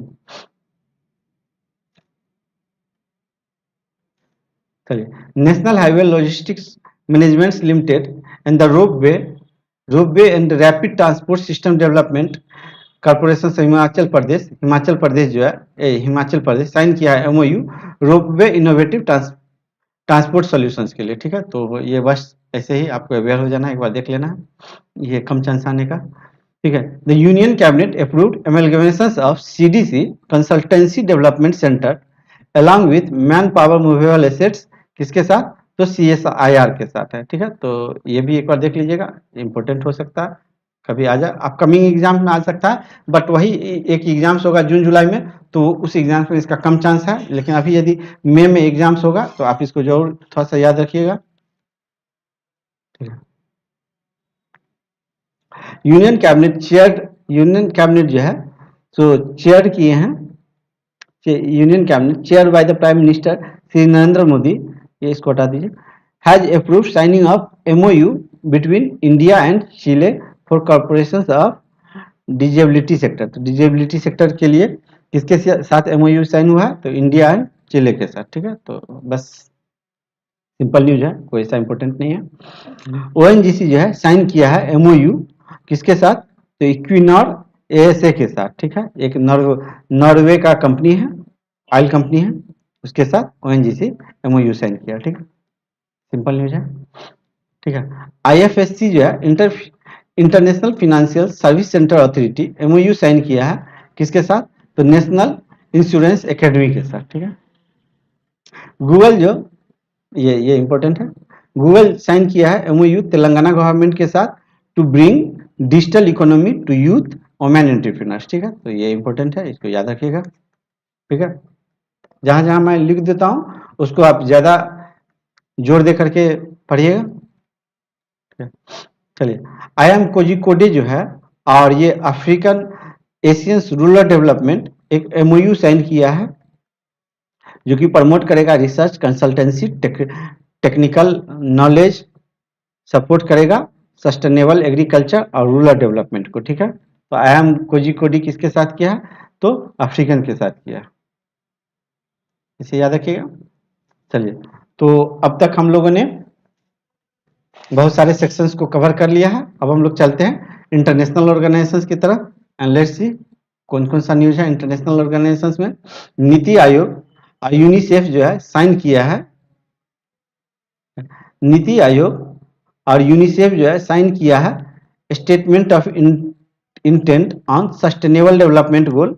तो सस्टेनेबल डेवलपमेंट गोल 2030 तक यूनाइटेड नेशंस का मिशन है कि सस्टेनेबल डेवलपमेंट गोल को पूरा कर लिया जाएगा, और इसी के अंतर्गत जो है टीवी पे जो है सो यूनाइटेड नेशंस का टारगेट है टीबी को एलिमिनेट करने का 2030 तक, बट इंडिया में मोदी जी बोले हैं 2025 तक कर लेने का। इसको हिंदी में बोलते हैं सतत विकास दर।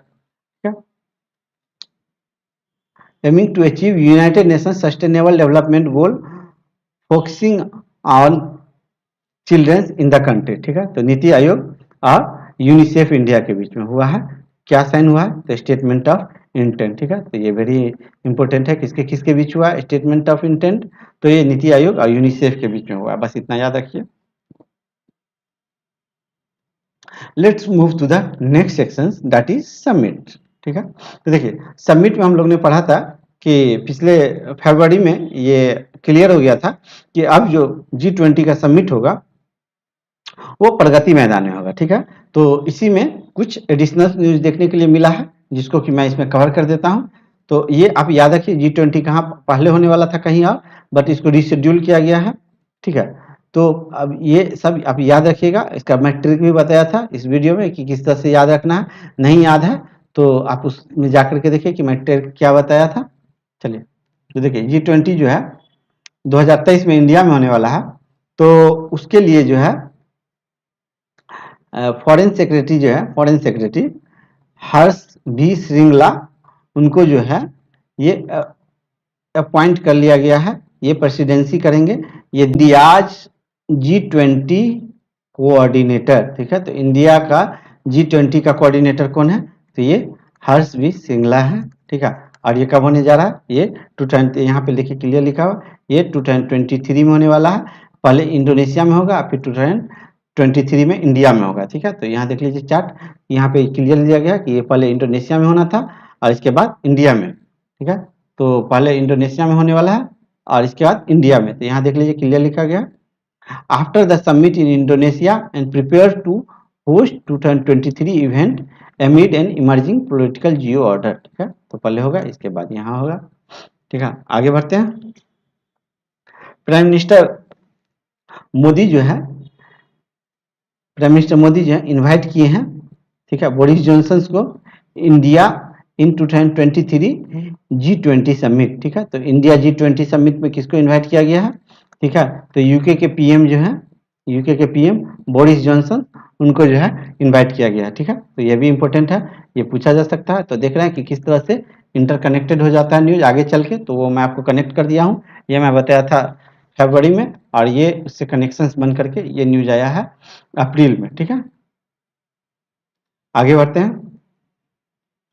ठीक है, institute of charter accountants of India is set to host 21st world congress of associations the Kumbh of accountants for the first time in 118 years of its existence. ठीक है, तो institutes of charter accountants of India, और एक होता है cost accountant of India. ठीक है, इससे ये जो है ये 21वां वर्ल्ड कांग्रेस अकाउंटेंट जो है ये ऑर्गेनाइज करने वाला है। तो क्वेश्चन पूछ सकता है कि 21st वर्ल्ड कांग्रेस अकाउंटेंट्स किसके द्वारा किया जा रहा है, तो ये ICAI के द्वारा किया जा रहा है। ठीक है, तो ICAI के द्वारा किया जा रहा है, और ये कहाँ पे किया जाएगा, तो ये आपका किया जाएगा, यहाँ देख लीजिए, जियो वर्ल्ड कन्वेंशन सेंटर मुंबई में। ठीक है, तो क्वेश्चन बन जाएगा कि WCO जो है, WCOA world congress of accountants,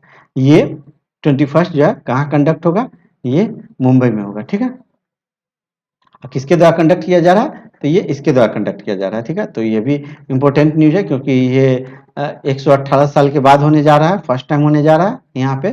ठीक है, आगे देख लीजिए कि ये रेजिना डायलॉग जो है, ये 7th रेजिना डायलॉग है, ये न्यू दिल्ली में होने वाला है, और इसमें क्या क्या होगा ये आप यहाँ पे पढ़ लीजिएगा, इस लिंक पे पढ़ लीजिएगा। ठीक है, आगे बढ़ते हैं।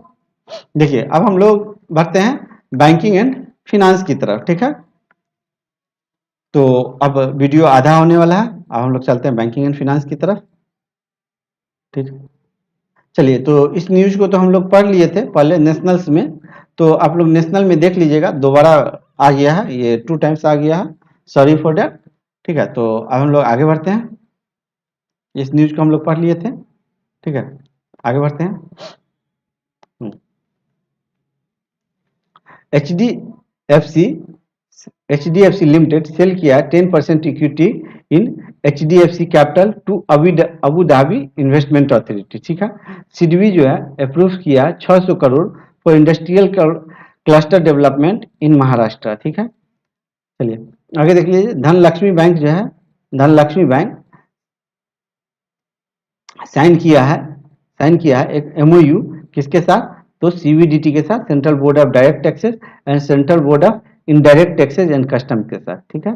कि कौन सा किया, तो ये धनलक्ष्मी बैंक किया, ठीक है। तो ये थोड़ा सा इंपॉर्टेंट हो जाता है धनलक्ष्मी बैंक वाला, क्योंकि ये सेंटर से किया है, ठीक है, MOU, ठीक है। India post payment bank launch किया है ये फिनक्लूवेशंस, ठीक है। तो ये आप याद रखिए, ये वेरी इंपॉर्टेंट है। ये किसके द्वारा लॉन्च किया गया, तो ये इंडियन पोस्ट पेमेंट बैंक के द्वारा, ठीक है। भीम UPI जो है लाइव हो जाएगा नियो पे के साथ, कहाँ पे, तो UAE में लाइव हो जाएगा, ठीक है। तो भीम UPI कहाँ पे नियो पे के साथ लाइव हो जाएगा, तो ये UAE में लाइव हो जाएगा, ठीक है।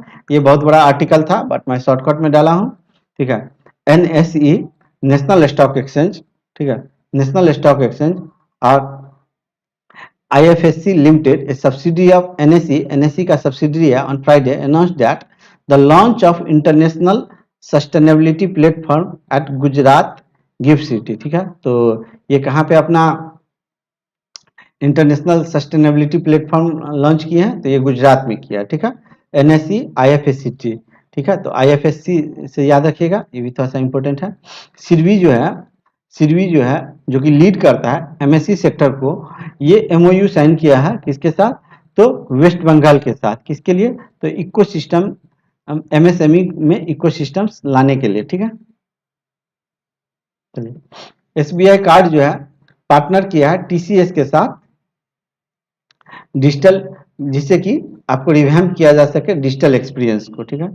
आगे देख लीजिए, नेक्स्ट पॉइंट, सर्वोदय बैंक जो है ये ऑप्ट किया है कैंड्रियल to drive digital transformations and IT modernisation, ठीक है। ऑप्ट किया है मतलब वो अपनाया है, ठीक है, सूर्योदय बैंक, ठीक है। तो किस टेक्नोलॉजी को ये अपनाया है, ये कैंड्रियल to drive digital transformations for IT transformations के लिए, ठीक है। नेक्स्ट पॉइंट देख लीजिए कि एयरटेल पेमेंट बैंक जो है और इंडसइंड बैंक टाई किया है, ऑफर करेगा FD अप टू 65%, ठीक है। आगे देख लीजिए कि ये जो है ये आपका इंपॉर्टेंट है, ये न्यूज इंपॉर्टेंट है, ठीक है। ये पेंसिल रिटर्न जो है इंट्रोड्यूस किया है, ठीक है। ये पेंसिल इंट्रोड्यूस किया है कॉन्टेक्टलेस रुपे डेबिट कार्ड, ठीक है। तो ये कॉन्टेक्टलेस रुपे कार्ड जो है किसके द्वारा इंट्रोड्यूस किया गया है, और ये कीचेन मतलब वो जो आपका चाबी का जो रिंग होता है उसमें इसको इंट्रोड्यूस किया गया है, ठीक है। ये किसके द्वारा किया गया, तो ये पेंसिल टोन, ठीक है, इसके द्वारा इंट्रोड्यूस किया गया है, ठीक है। आगे देखिए, FinMap has allocated with Bajaj Finance to launch fixed deposit features on its application by adding new icons, ठीक है। तो ये ऐसे जनरल न्यूज है आपको बैंकिंग अवेयरनेस में। ICICI बैंक लॉन्च किया है India open for all digital ecosystems for MSME, ठीक है। तो ये याद रखिए, ICICI बैंक लॉन्च किया क्या, India open for all India digital ecosystems for MSME, ठीक है। तो इसमें दो इंपॉर्टेंट अपने को न्यूज मिला, ये दो इंपॉर्टेंट इसमें देख लीजिए बैंकिंग अवेयरनेस में, इतने पॉइंट्स में ये 3 इंपॉर्टेंट है, ठीक है। और भी कोई इंपॉर्टेंट होगा तो मैं बताता चलूंगा, ठीक है। तो बैंकिंग का 5 न्यूज है इस बार इंपॉर्टेंट है, ठीक है। चलिए अब हम लोग चलते हैं RBI, नाबार्ड और सेबी की तरफ। ये RBI ग्रेड बी के लिए मोस्ट इंपोर्टेंट सेक्शंस है, ठीक है। तो इसको अच्छे से पढ़िए, ठीक है। लेट्स मूव टू द, चलिए मैं अपने आप को हाइड कर लिया हूं क्योंकि पूरा स्क्रीन भरा हुआ है, ठीक है। RBI अनवील्स किया है large exposure framework for upper layer NBFC, ठीक है। तो NBFC से रिलेटेड 2 क्वेश्चन पूछा गया हुआ था कि NBFC से रिलेटेड कौन सा स्टेटमेंट करेक्ट है, तो ये जो है सो NBFC जो है सो सेबी में पूछा गया था, सेबी में पूछा गया था। और कितने दिनों तक के लिए इसमें आप FD कर सकते हैं, शायद एक वो क्वेश्चन वो था। और एक और कोई करेक्ट होता है, तो ये सब बहुत ही कोर टॉपिक है और डायरेक्ट सिलेबस में लिखा हुआ है, तो इसके रिलेटेड आप न्यूज़ को ये ऑटोमेटिकली इम्पोर्टेंट हो जाता है, ठीक है। तो इसलिए इस न्यूज़ को पढ़ते हैं। और ये आरबीआई का सर्कुलर है और इसका मैं लिंक भी दे दिया हूँ, ठीक है। तो लिंक देख लीजिए, यहाँ पे ये लिंक मिल जाएगा आपको, ठीक है। तो ये पूरा सर्कुलर पढ़ना होगा, तो इस पे जा करके पढ़िएगा। बट मैं उतना नहीं डाल रहा हूँ, क्योंकि अपने को यहाँ पे मोस्ट इम्पोर्टेंट पढ़ना है, ठीक है। तो मैं यहाँ पे आपको मोस्ट इम्पोर्टेंट पढ़ा, जहाँ से मोस्ट प्रोबेबल है क्वेश्चन आने का। चलिए शुरू करते हैं। देखिए, ये जो है large exposure framework for non banking financial company upper layer के लिए एक इशूज आया था। देखिए इसमें क्या है, ये under the large exposure framework sum of all exposure of a bank, ये बहुत सारा रूल रेगुलेशन था, उस सब को छोड़ दीजिए, इस सब को आपको याद रखने की जरूरत नहीं है, इसको लीव कर दीजिए। टू ए काउंटर पार्टी और a group of connected counterparty is defined as a large exposure if it is equal to 10% of the bank eligible capital base, ठीक है।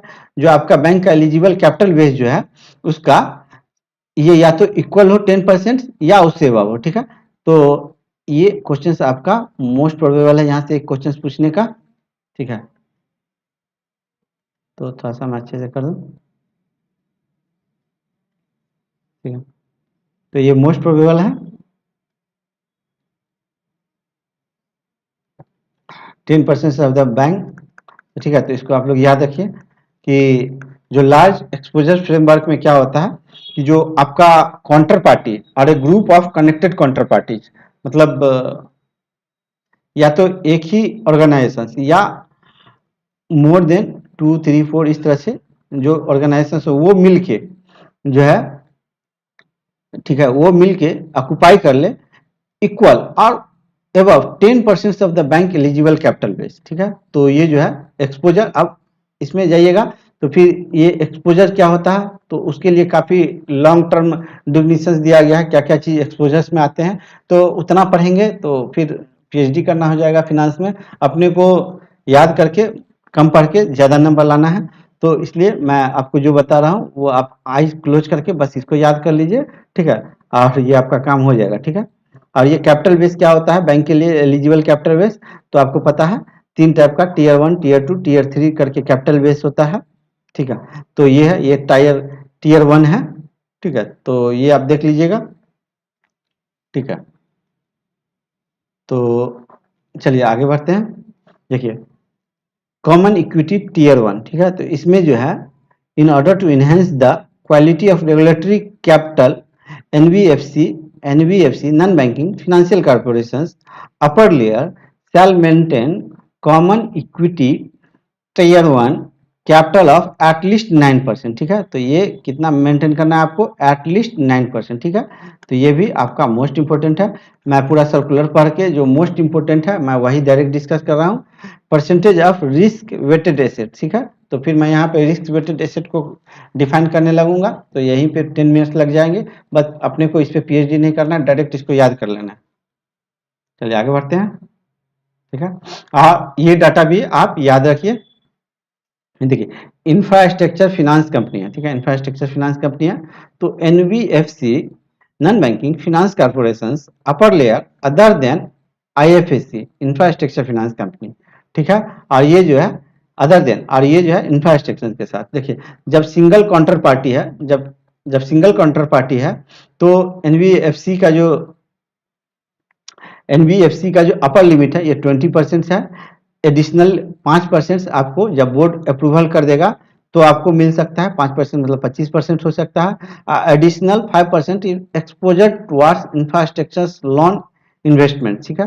तो आपको एडिशनल 5% मिल सकता है यदि आपका एक्सपोजर जो है, तो ठीक है। तो एक्सपोजर बहुत ही लेंदी में डिफाइन किया गया था, बहुत सारा क्लॉज लगाया गया था, बोला गया था कि ये चीज को एक्सपोजर में रखते हैं, ठीक है। तो वो मैं नहीं बता रहा हूँ, जिनको पढ़ना होगा यहाँ पे पढ़ लीजिएगा, जरूर पढ़िएगा इसको, ठीक है। क्योंकि आपको हो सकता है आरबीआई ग्रेड बी के फेज 2 में ये काम कर जाए, ठीक है। यहाँ देख लीजिए कि क्लियर लिखा हुआ है single counter party limit shall not exceed 25% in any case, ठीक है, इन एनी केस।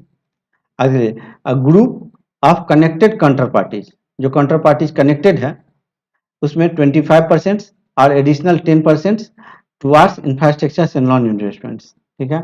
और यहाँ पे देख लीजिए इंक्लूडिंग अदर देन आईएफएससी, और यहाँ पे इंक्लूडिंग आईएफएससी, ठीक है। तो इंक्लूडिंग आईएफएससी मतलब इंफ्रास्ट्रक्चर फाइनेंस कंपनी इंक्लूडिंग, तो इसमें जो है आपको ये 25% है, और एडिशनल जो है एडिशनल 5% विथ बोर्ड अप्रूवल है, ठीक है। और ये जो है ये 35% है, ठीक है। तो ये 35% है, तो ये आप याद रखिए, ठीक है। और कुछ इसमें इस टाइप का है तो मैं बता देता हूँ। नहीं, चलिए, इसमें इस टाइप का कोई भी उस टाइप का डाटा नहीं है, ठीक है। तो आप ये जरूर याद रखिएगा 20% यहाँ पे है अदर देन आईएफएससी, और with IFSC infrastructure finance company के साथ जो है ये 25% है, ठीक है।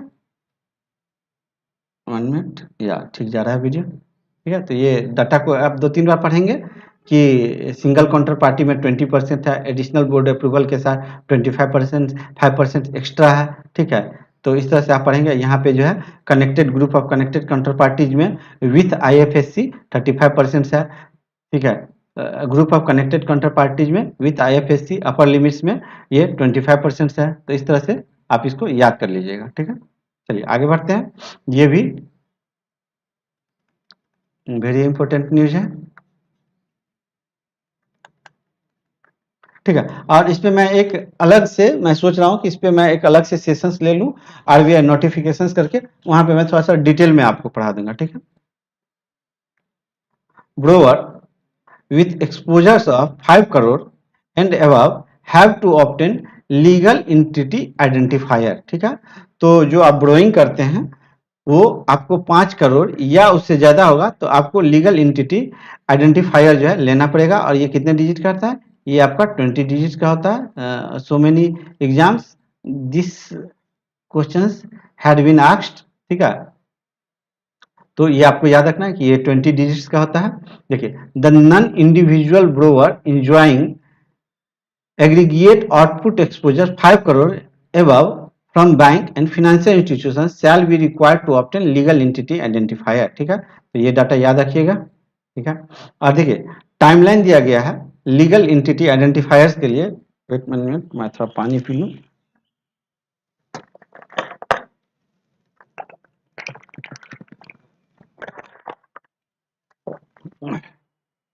देखिए, ये टाइमलाइन दिया गया है ऑब्टेनिंग लीगल एंटिटी आइडेंटिफायर्स के लिए, ब्रोवर्स के लिए।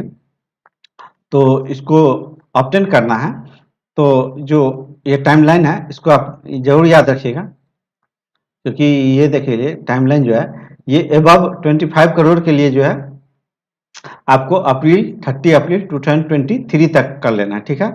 और ये जो लिमिट है 10 करोड़ से 25 करोड़ तक के लिए, ये जो है आपका 30 अप्रैल से 2024 तक के लिए, ठीक है। और ये जो है मतलब सबसे ज्यादा, फिर इसका मॉडरेट लेवल पे, और फिर इसका लिस्ट लेवल वाला, ठीक है। 5 crore and above up to 10 crore, तो ये जो है अप्रैल 10 2025 तक दिया गया, ठीक है। और ये देख लीजिए कि ये 20 कैरेक्टर्स का होता है, ये अल्फा न्यूमेरिक कोड होता है, और ये बेस्ड ऑन इसको ISO 17442 के द्वारा जो है सो इसको स्टैंडर्ड को दिया जाता है, ठीक है। तो ये भी आप याद रखिए, ठीक है, क्योंकि कभी कभी पूछ देता है कुछ अलूल जलूल। और ये जो है ये डेवलप किया गया है किसके द्वारा? इंटरनेशनल ऑर्गेनाइजेशंस फॉर स्टैंडर्डाइजेशंस के द्वारा, ठीक है। कभी पूछ देगा कि स्विफ्ट के द्वारा दिया गया है तो लोग कंफ्यूज हो जाएंगे, ठीक है। चलिए, ये भी एक इम्पोर्टेंट न्यूज है, और इसमें अपने को अभी इसको पढ़ लेते हैं। थोड़ा सा मैं आ जाऊं कैमरा पे, ठीक है। देखिए, रिजर्व बैंक ऑफ इंडिया जो है पब्लिश किया master directions to the bank and NBFC, to the bank and NBFC, NBFC मतलब non banking financial corporation, for issuance of credit and debit card this year, ठीक है। तो एक issue किया है guideline. These guideline shall be effected from July 1 2022, ठीक है। तो आपको पूछा जा सकता है यहाँ से क्वेश्चन, ठीक है। जुलाई 2022 द आरबीआई सेड, आरबीआई बोला है adding the guidelines apply to all the banks excluding, तो इसमें एक्सक्लूड किसको किसको किया गया इसमें? तो payment bank, state cooperative bank and district central cooperative bank, ठीक है, तो इसको अपार्ट फ्रॉम द बैंक, ठीक है, एनबीएफसी हैव बीन परमिटेड, तो यहाँ पे ये लाइन देख लीजिए, ये इंपॉर्टेंट लाइन है, ठीक है, NBFC have been permitted by RBI to issue credit card will also have to follow the central guidelines, ठीक है, तो सेंट्रल गाइडलाइंस क्या फॉलो करना है, schedule commercial bank with a net worth 100 crore and above, ठीक है, ठीक है, तो यहाँ पे कितना कैपिटल फिक्स किया गया, 100 करोड़ एंड एबव, ठीक है, तो ये डाटा आप याद रखिएगा, तो ऐसा 1 मिनट मैं कैसे लिख दूं,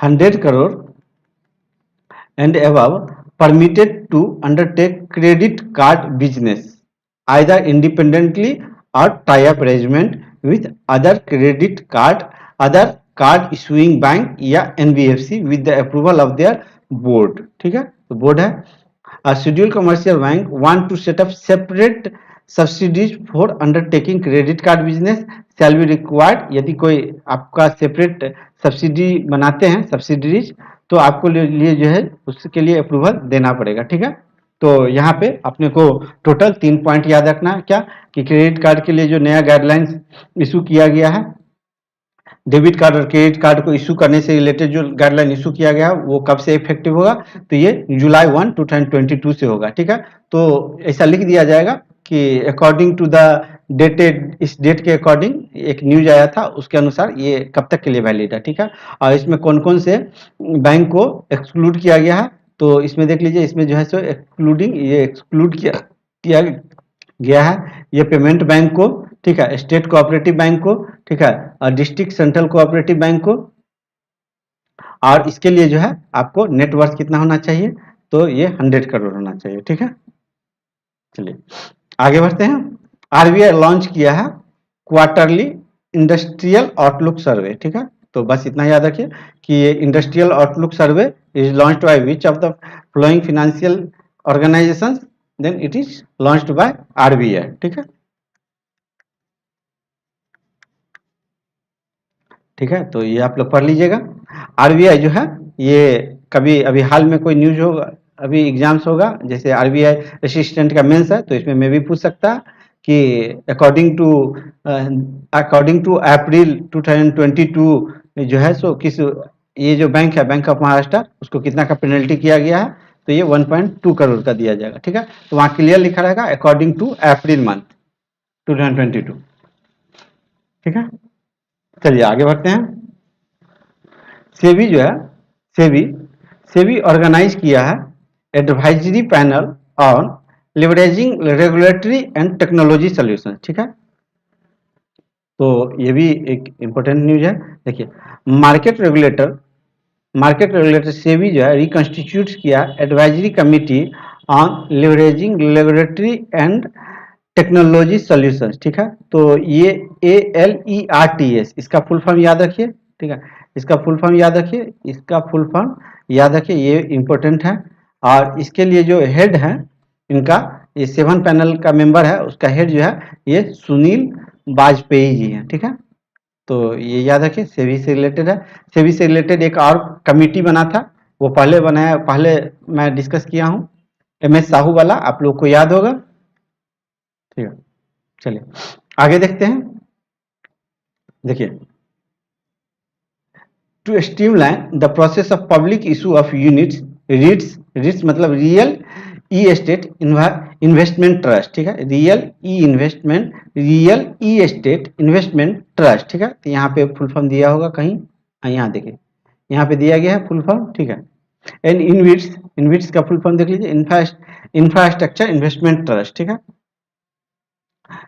मार्केट रेगुलेटर जो है ये थर्सडे को काट दीजिए, ये न्यूज का है तो इसलिए दिया गया, reduce the time taken for the listing of such emerging investments vehicles to 6 working days, तो कितना कर दिया है, ये 6 वर्किंग डेज कर दिया, रिड्यूस करके फ्रॉम द प्रेजेंट 12 डेज, ठीक है, 12 डेज सर कितना रिड्यूस कर दिया गया, 6 डेज कर दिया गया, किसके लिए, तो इशू जो आप पब्लिक इशू जो करते हैं रीट के लिए, REIT के लिए और इनविट के लिए जो मार्केट रेगुलेटर सेबी इसके लिए इशू करती है पब्लिक इशू, तो जो पब्लिक इशू जो जो पब्लिक इशू आरईआईटी के लिए और इनविट के लिए जो पब्लिक इशू होती थी, उसके लिए पहले वर्किंग टाइम 12 डेज था, जो कि उसको अब रिड्यूस करके जो है कर दिया गया है, ये 6 डेज कर दिया गया। ठीक है, तो ये बहुत ही इंपॉर्टेंट न्यूज है। तो ये डाटा बस याद रखिए कि 12 था, अब 6 कर दिया गया। ठीक है, चलिए अब हम लोग बढ़ते हैं अवार्ड सेक्शंस की तरफ और देखते हैं कि ये अवार्ड सेक्शंस में क्या क्या अवार्ड मिला है। चलिए ठीक है, मैं अपने आप को हाइड कर लूँ। ठीक है, देखिए ये पहले का न्यूज था, ये फाल्गुनी नैयर जो है विन की है। ये आपका 11 से 20 का न्यूज था। ठीक है, मुझे न्यूज याद रहते हैं कि कौन न्यूज कब का था। तो इसमें एक डेवलपमेंट देखने के लिए मिला है, इसलिए मैं इसको यहाँ पे लगा दिया हूँ। ठीक है, फाल्गुनी नैयर जो है विन किए हैं entrepreneurs of the year award. ठीक है, देखिए एक इंडियन अमेरिकन डिफेंस एक्सपर्ट जो है, Indian American expert defence expert Vivek Lal को रिसीव किया, वो रिसीव किए हैं एंटरप्रेन्योर लीडरशिप अवार्ड। ठीक है, तो ये दोनों न्यूज में आप लोग कंफ्यूज हो जाएंगे, तो इसलिए मैं ये दोनों न्यूज को एक साथ लगा दिया हूँ। ये था 11 से 20 तक का न्यूज, ये 11 से 20 तक का न्यूज था, और ये जो है ये है। तो देखिए EY entrepreneurs of the year award जो है, ठीक है, entrepreneurs of the year award किनको मिला? फाल्गुनी नैयर को मिला। और यहीं पे एंटरप्रेन्योर लीडरशिप अवार्ड बोलेगा, एंटरप्रेन्योर लीडरशिप अवार्ड बोलेगा तो ये विवेक लाल को मिला। ठीक है, तो ये दोनों में आपने को कंफ्यूज नहीं करना है। ये पहले का न्यूज था, उसको मैंने कैरी फॉरवर्ड करके आपको यहाँ पे कॉपी पेस्ट करके लगा करके बता दिया हूँ। ठीक है, let's move to the next news. ठीक है, यूनाइटेड नेशंस इन्वायरमेंट प्रोग्राम जो है अनाउंस किया है टुडे दैट सर डेविड, ठीक है, sir David Attenborough is the recipient of champions of the earth. ठीक है, तो champions of the earth award किसको मिला है? तो ये जो है सो ये जो है सो आपका वेरी वेरी इंपॉर्टेंट न्यूज हो जाता है। ठीक है, यूनाइटेड नेशंस इन्वायरमेंट प्रोग्राम जो है अनाउंस किया है, सर डेविड एटनबर्ग को champions of the earth award मिला है। ठीक है, और ये जो है यूनाइटेड नेशंस इन्वायरमेंट प्रोग्राम का वेबसाइट है, तो जिनको ये डिटेल में न्यूज पढ़ना होगा वो न्यूज पे पढ़ लीजिएगा, बट मैं आपको इतना ही बताने वाला हूँ क्योंकि क्वेश्चन यहीं से आएंगे। ठीक है, यूक्रेन के प्रेसिडेंट जो है जेलेंस्की, ठीक है, वो अमंग द 5 पीपुल, ठीक है, तो इसको कर दीजिए, among the 5 people is the recipient of John F Kennedy profile courage award के लिए। ठीक है, तो इनको मिल गया है John F Kennedy profile award. ठीक है, किसके लिए? क्योंकि वो जो है अपना डेमोक्रेसी को जो है, प्रजातंत्र को वो बचा रहे हैं उसके लिए। ठीक है, और ये 5 पीपुल में एक पीपुल है, और जो 4 पीपुल है वो 4 पीपुल का नाम यहाँ पे दिया गया है। जिनको पढ़ने का मन होगा वो पढ़िएगा, जिनको नहीं पढ़ने का मन होगा इसको छोड़ दीजिएगा। ठीक है, आम आदमी पार्टी का जो लीडर है, ठीक है,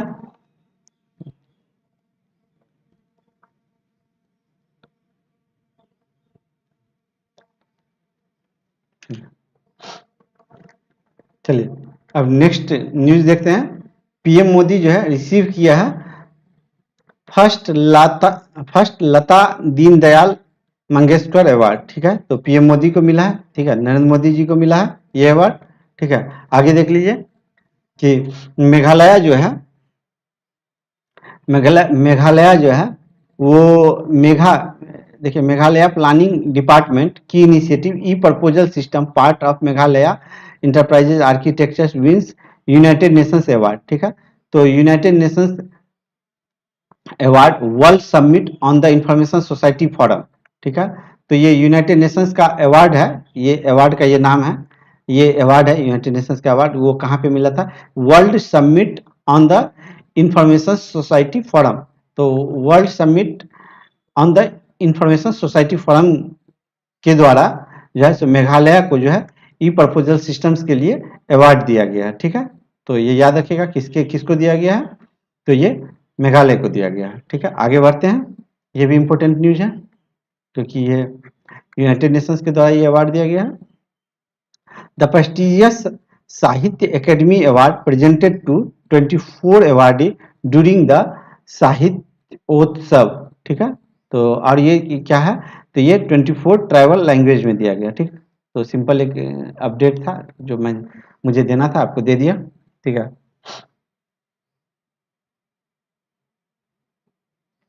देखिए ये जो किशोर कुमार दास जी हैं बांग्लादेश से, ठीक है, ये एक फंडर है एजुकेशन चैरिटी के लिए, ठीक है। तो ये किशोर कुमार दास जो है, किशोर कुमार दास, उनको चूज किया गया है Commonwealth point of light award के लिए, ठीक है, Commonwealth point of light award के लिए, ठीक है। किनको, तो ये किशोर कुमार दास को किया गया, ठीक है। अटल ट्यूनल जो है, अटल अटल ट्यूनल अटल ट्यूनल विंस किया है बेस्ट इंफ्रास्ट्रक्चर प्रोजेक्ट अवार्ड, ठीक है। तो अटल ट्यूनल क्या किया, तो बेस्ट इंफ्रास्ट्रक्चर प्रोजेक्ट अवार्ड जीत गया, ठीक है। तो ये याद रखिएगा, ठीक है।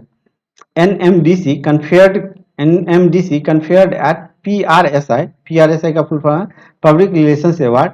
तो पब्लिक रिलेशंस अवार्ड, तो NMDC को क्या मिला, तो ये पब्लिक रिलेशंस अवार्ड मिला है, ठीक है। तो NMDC का मतलब है national mineral development corporation has achieved first place in 4 categories, ठीक है, उन 4 कैटेगरीज। तो किसको मिला है, तो NMDC national mineral development corporation को मिला है, ठीक है, पब्लिक रिलेशनशिप अवार्ड। चलिए तो अब हम लोग बढ़ते हैं अपॉइंटमेंट की तरफ और देखते हैं कि अपॉइंटमेंट में कौन कौन से नया नया अपॉइंटमेंट हुआ है। और हम लोग 70% वीडियो कंप्लीट कर चुके हैं, तो अब बस 25% पे हम लोग रुके हुए हैं, ठीक है। चलिए देख लीजिए कि ये एक सिंपल न्यूज है, पैट्रिक एची रिअपॉइंटेड हो गया है, कोडे डी इवोरे के PM बन गया, ठीक है। तो इसको कोई ऐसा इंपॉर्टेंट न्यूज है, ठीक है। चलिए आगे देख लीजिए, IAS officer Naresh Kumar is Delhi chief secretary, ठीक है। तो अभी कोई हाल में न्यूज होगा तो आप उसको जरूर याद करिएगा, जून में न्यूज होगा तो इसको छोड़ दीजिएगा, ठीक है। एमिनेंट फिजिस्ट है, जो फिजिक्स जानने वाले हैं, अजय कुमार सूद, उनको अपॉइंट कर लिया गया प्रिंसिपल साइंटिफिक एडवाइजर, ठीक है। तो ये याद रखिए, प्रिंसिपल साइंटिफिक एडवाइजर किसको अपॉइंट किया गया है, तो अजय कुमार सूद को, ठीक है। तो अजय कुमार सूद को प्रिंसिपल साइंटिफिक एडवाइजर अपॉइंट किया गया है, ठीक है। और ये किसको, अच्छा ठीक है, इसमें वैसा कोई डीप नहीं पूछा जाएगा, आगे बढ़ते हैं। चलिए ये देख लीजिए, ये मोस्ट इंपोर्टेंट है, ये पूछने का चांस ज्यादा है, ठीक है। सुमन के बेरी अपॉइंटेड हुए नीति आयोग के न्यू वाइस चेयरमैन, ठीक है। तो नीति आयोग के न्यू वाइस चेयरमैन कौन अपॉइंट हुए हैं, तो सुमन के, ठीक है। ये इस तरह से इंपॉर्टेंट है, ठीक है, ठीक है, ये आपका मोस्ट इंपॉर्टेंट है, ठीक है, ठीक है, मैं लिख दिया हूँ सुमन के बेरी, ठीक है। और ये सक्सीड किसको करेंगे, तो राजीव कुमार के करेंगे, ठीक है। और यहाँ पे देख लीजिए, इनके बारे में कुछ पढ़ लीजिए, क्योंकि कभी कभी इनसे रिलेटेड पूछ दिया जाता है, कभी कभी पूछ दिया जाता है, जैसे कि UGC के जो चेयरमैन थे पहले वो क्या करते थे वो पूछ दिया गया था, तो कभी कभी इस टाइप का क्वेश्चन पूछे जाते हैं, ठीक है। तो यहाँ पे इस टाइप का क्वेश्चन बनता है इस टाइप के ऑर्गेनाइजेशन के लिए, ठीक है, क्योंकि सबको पता है कि ये पूछेगा, तो हो सकता है इसमें थोड़ा सा ट्विस्ट करके पूछे, ठीक है। Move to replace Rajiv Kumar has been sudden, the appointment committee of the cabinet accepted the resignation, तो ठीक है। तो राजीव कुमार जी का जो रेजिग्नेशन था वो एक्सेप्ट कर लिया गया है, ठीक है। और कुमार ये जो है कुमार टुक ओवर ए वाइस चेयरमैन, ये जो है राजीव कुमार जो है ये वाइस चेयरमैन पहले से थे, कब से, तो 2017 से थे। और ये देख लीजिए, ये जो पॉइंट है, ये पॉइंट को आप याद रखिए, ठीक है, यहाँ से क्वेश्चन पूछ सकता है, ठीक, इस पॉइंट को याद रखिए आप, ठीक है, कि सुमन बेरी जो है serve as a director general of national council of applied economic research, ठीक है। तो ये पूछ सकता है कि सुमन के बेरी जो है अभी नीति आयोग के वाइस चेयरमैन बन गया, इससे पहले ये क्या थे, तो ये इस ऑर्गेनाइजेशन में थे। और ये जो है ये also has been a member of the prime minister economic advisory council, ठीक है। आगे बढ़ते हैं, ठीक है। फ्रेंच का प्रेसिडेंट्स इलेक्शन जो है मतलब फ्रेंच का न्यू प्रेसिडेंट जो है ये इमैनुअल मार्कोन बन गए हैं। ठीक है, तो ये याद रखिए, फ्रेंच के न्यू प्रेसिडेंट बन गए हैं। ठीक है, तो ये भी इम्पोर्टेंट है फिर से, बट ये पूछेगा नहीं क्योंकि इनका अपॉइंटमेंट हुआ है, पर सत्ता में कोई चेंजिंग नहीं हुआ है, तो कम चांस है पूछने का। ठीक है, रॉबर्ट गोलोब ये जो है स्लोवेनिया के प्राइम मिनिस्टर्स बन गए हैं। ठीक है, चलिए चलिए, नैस्कॉम के जो है चेयरपर्सन बन गए, नैस्कॉम के चेयरपर्सन बन गए, कौन बन गए? कृष्णन रामानुजम। ठीक है, तो कृष्णन रामानुजम जो है ये नैस्कॉम के चेयरपर्सन बन गए, तो ये भी इंपॉर्टेंट है, तो इसको भी याद रखिए, नैस्कॉम के चेयरपर्सन बन गए। ठीक है, आगे देखिए, नैस्कॉम के वाइस चेयरपर्सन बन गए कौन? ये अनंत महेश्वरी बन गए। ठीक है, थोड़ा मैं स्पीड में करता हूँ क्योंकि आई थिंक वीडियो बहुत लंबी जा रही है। केपजेमिनी जो है उसके सीईओ अश्विन यार्दी जो अपॉइंट कर दिए गए हैं यूनिसेफ युवा बोर्ड को चेयर। ठीक है, तो यूनिसेफ के जो बोर्ड को चेयर जो करेंगे वो कौन करेंगे? अश्विन करेंगे। ठीक है, तो इतना याद रखिए। ठीक है, इंडिया से है, ये नाम से तो लग रहा है इंडिया से ही है। ठीक है, विजय संपला जो है, संपला वो जो है वो चेयरमैन बन गए हैं एनसीडीसी के। ठीक है, तो एनसीडीसी के चेयरमैन बन गए हैं विजय संपला। ठीक है, आगे देख लीजिए, ये जो है आईपीएस ऑफिसर्स इकबाल सिंह, ये नाम इतना बड़ा है, बट आप इकबाल सिंह ही याद रखिए, वो चेयरपर्सन बन गए नेशनल कमीशन फॉर माइनॉरिटीज के। ठीक है, तो ये भी इम्पोर्टेंट है, तो इसमें मैं ऐसे most of the news important ही डाला हूँ। ठीक है, ये कट रहा है सर। ठीक है, तो ये देख लीजिए। चलिए अब आगे बढ़ते हैं। चलिए अब हम लोग बढ़ते हैं ब्रांड एम्बेसडर की तरफ और देखते हैं ब्रांड एम्बेसडर कौन कौन सा बना है। ठीक है, तो एक ब्रांड एम्बेसडर बन गई है बबीता सिंह, ये न्यू ग्लोबल पीस के ब्रांड एम्बेसडर बन गई है। ठीक है, न्यू ग्लोबल पीस के ब्रांड एम्बेसडर बन गई है बबीता सिंह। चलिए, ठीक है, अब हम लोग बढ़ते हैं बुक एंड ऑथर की तरफ और देखते हैं कि कौन कौन सा बुक एंड ऑथर इंपोर्टेंट है। ठीक है, चलिए, तो विनोद पे आते हैं बुक एंड ऑथर में। विनोद राय जो है ऑथर की है एक बुक, उनका उस बुक का नाम है a night watchman my inning in the BCC है। ठीक है, और एक बुक है उसका टाइटल है अमित शाह आनी भाजपाची वात्सल, sorry if I pronounce wrong. ठीक है, भाजपाची वात्सल। ठीक है, ये बुक का टाइटल है अमित शाह आनी भाजपाई वात्सल। बुक तो ऐसे बहुत सारे लिखे गए हैं, बट मैं उतना बुक मैं पहले बताया हूँ कि कवर नहीं करता हूँ, मैं बहुत ही कम बुक कवर करता हूँ और वही आपको एग्जाम्स में मोस्ट ऑफ द टाइम लड़ जाएंगे। ठीक है, तो ये लिखा गया था बुक डॉक्टर अनिर्बन गांगुली और शिवनंद द्विवेदी के द्वारा, और इसको मराठी में ट्रांसलेट किया गया है डॉक्टर ज्योत्सना कोल हथकर के द्वारा। ठीक है, चलिए अब हम लोग बढ़ते हैं साइंस एंड टेक्नोलॉजी की तरफ और देखते हैं कि क्या क्या न्यूज है। ठीक है, साइंस एंड टेक्नोलॉजी में देख लीजिए कि इंडियन एयरफोर्स सक्सेसफुली टेस्ट कर लिया फायर ब्रह्मोस मिसाइल्स को from Sukhoi Sukhoi 30 MKI fighter jet से। ठीक है, और ये देख लीजिए, ये एक इंपॉर्टेंट है आईएनएस वागसीर जो कि छठा स्कॉर्पियन है, सबमरीन है ऑफ द प्रोजेक्ट 75, वो लॉन्च हो रहा है, ये मुंबई में लॉन्च हो रहा है। ठीक है, और इसको याद रखिए कि इसको मैजेगॉन डॉक शिप बिल्डर्स के द्वारा इसको ये बनाया गया है। ठीक है, तो ये किसके द्वारा बनाया गया? मैजेगॉन डॉक शिप बिल्डर्स के द्वारा बनाया गया, ये छठा है, तो ये भी ये थोड़ा सा इंपॉर्टेंट न्यूज है, तो इसको आप लोग याद रखिए अभी जो लॉन्च होने वाला है। ठीक है, देखिए इससे पहले एक न्यूज था एक से लेकर के 15 का, एक से लेकर के 15 का, और ये न्यूज है आपका अभी का। तो इसमें मैं आपको यहाँ पे ये फर्स्ट था, ये सेकंड था, ये थर्ड था, ये फोर्थ था, ये फिफ्थ लॉन्च हुआ था।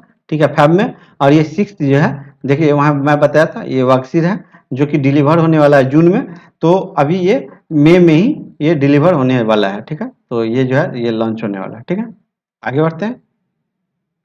ठीक है, चलिए आगे बढ़ते हैं। रसिया जो है surprise the whole world by testing the powerful missile तो ये मिसाइल का जो नाम है RS सम्राट किसके द्वारा लॉन्च किया गया? ये रसिया के द्वारा किया गया, ठीक है। ये जो है ये रसिया के द्वारा लॉन्च किया गया है और इसका जो रेंज है ये मोर देन 18,000 किलोमीटर है, ठीक है।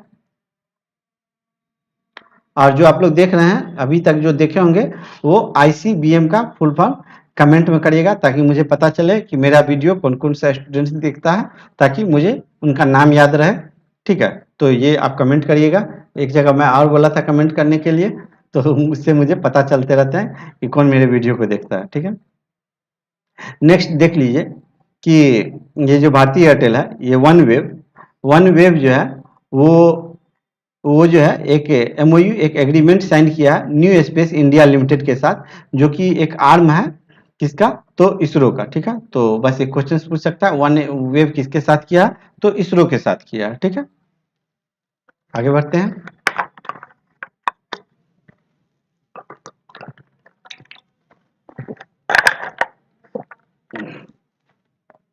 एक न्यू वेसल जो है वज्र ये ऊर्जा प्रहार वो उसको शामिल कर लिया गया है इंडियन कोस्ट गार्ड में, ठीक है। आगे देखते हैं। ये जो डिफेंस मिनिस्टर जो है हमारे राजनाथ सिंह वो लॉन्च किए हैं innovations for defence excellence prime IDX prime and the 6th defence India startup challenge during the defence connect 2.0 in new Delhi, ठीक है। The IDX Prime aims to support the defense project that requires support beyond 1.5 and ये 10 करोड़, ठीक है। तो ये बस याद रखिए किसके द्वारा लॉन्च किया गया, तो ये डिफेंस मिनिस्टर के द्वारा लॉन्च किया गया। ये डिफेंस नाम से भी आप देख के कॉमन सेंस से भी उसको टिक मार सकते थे, ठीक है।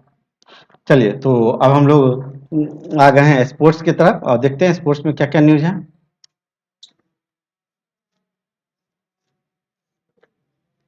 देखिए a first of its kind mobile app launch Khelo India जो गेम होने वाला है उस पे जो है मोबाइल ऐप लॉन्च कर दिया गया, ठीक है।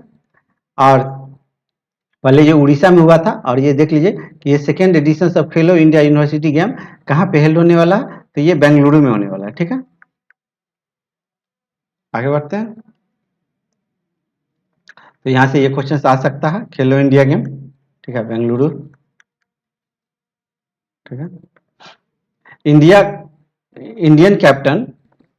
का जो कैप्टन है रोहित शर्मा और एक पेसर है Jasprit Bumrah have been named among 5 cricketers of the year in 2022 of the Wisden Almanc, ठीक है। तो इसमें जो है इन दोनों का नाम जसप्रीत बुमराह और रोहित शर्मा का नाम इसमें 5 क्रिकेटर्स में दे दिया गया है, ठीक है। तो ये नाम याद रखिएगा क्योंकि हो सकता है कि पूछ दिया जाए कि विजडन के अकॉर्डिंग जो है कौन से 5 क्रिकेटर्स का नाम कौन से 2 इंडियन क्रिकेटर्स का नाम शामिल किया गया है, ठीक है। तो ये आप नाम याद रखिए, ठीक है। चलिए आगे बढ़ते हैं, ठीक है। आगे जो है सर्बियन ओपन जो है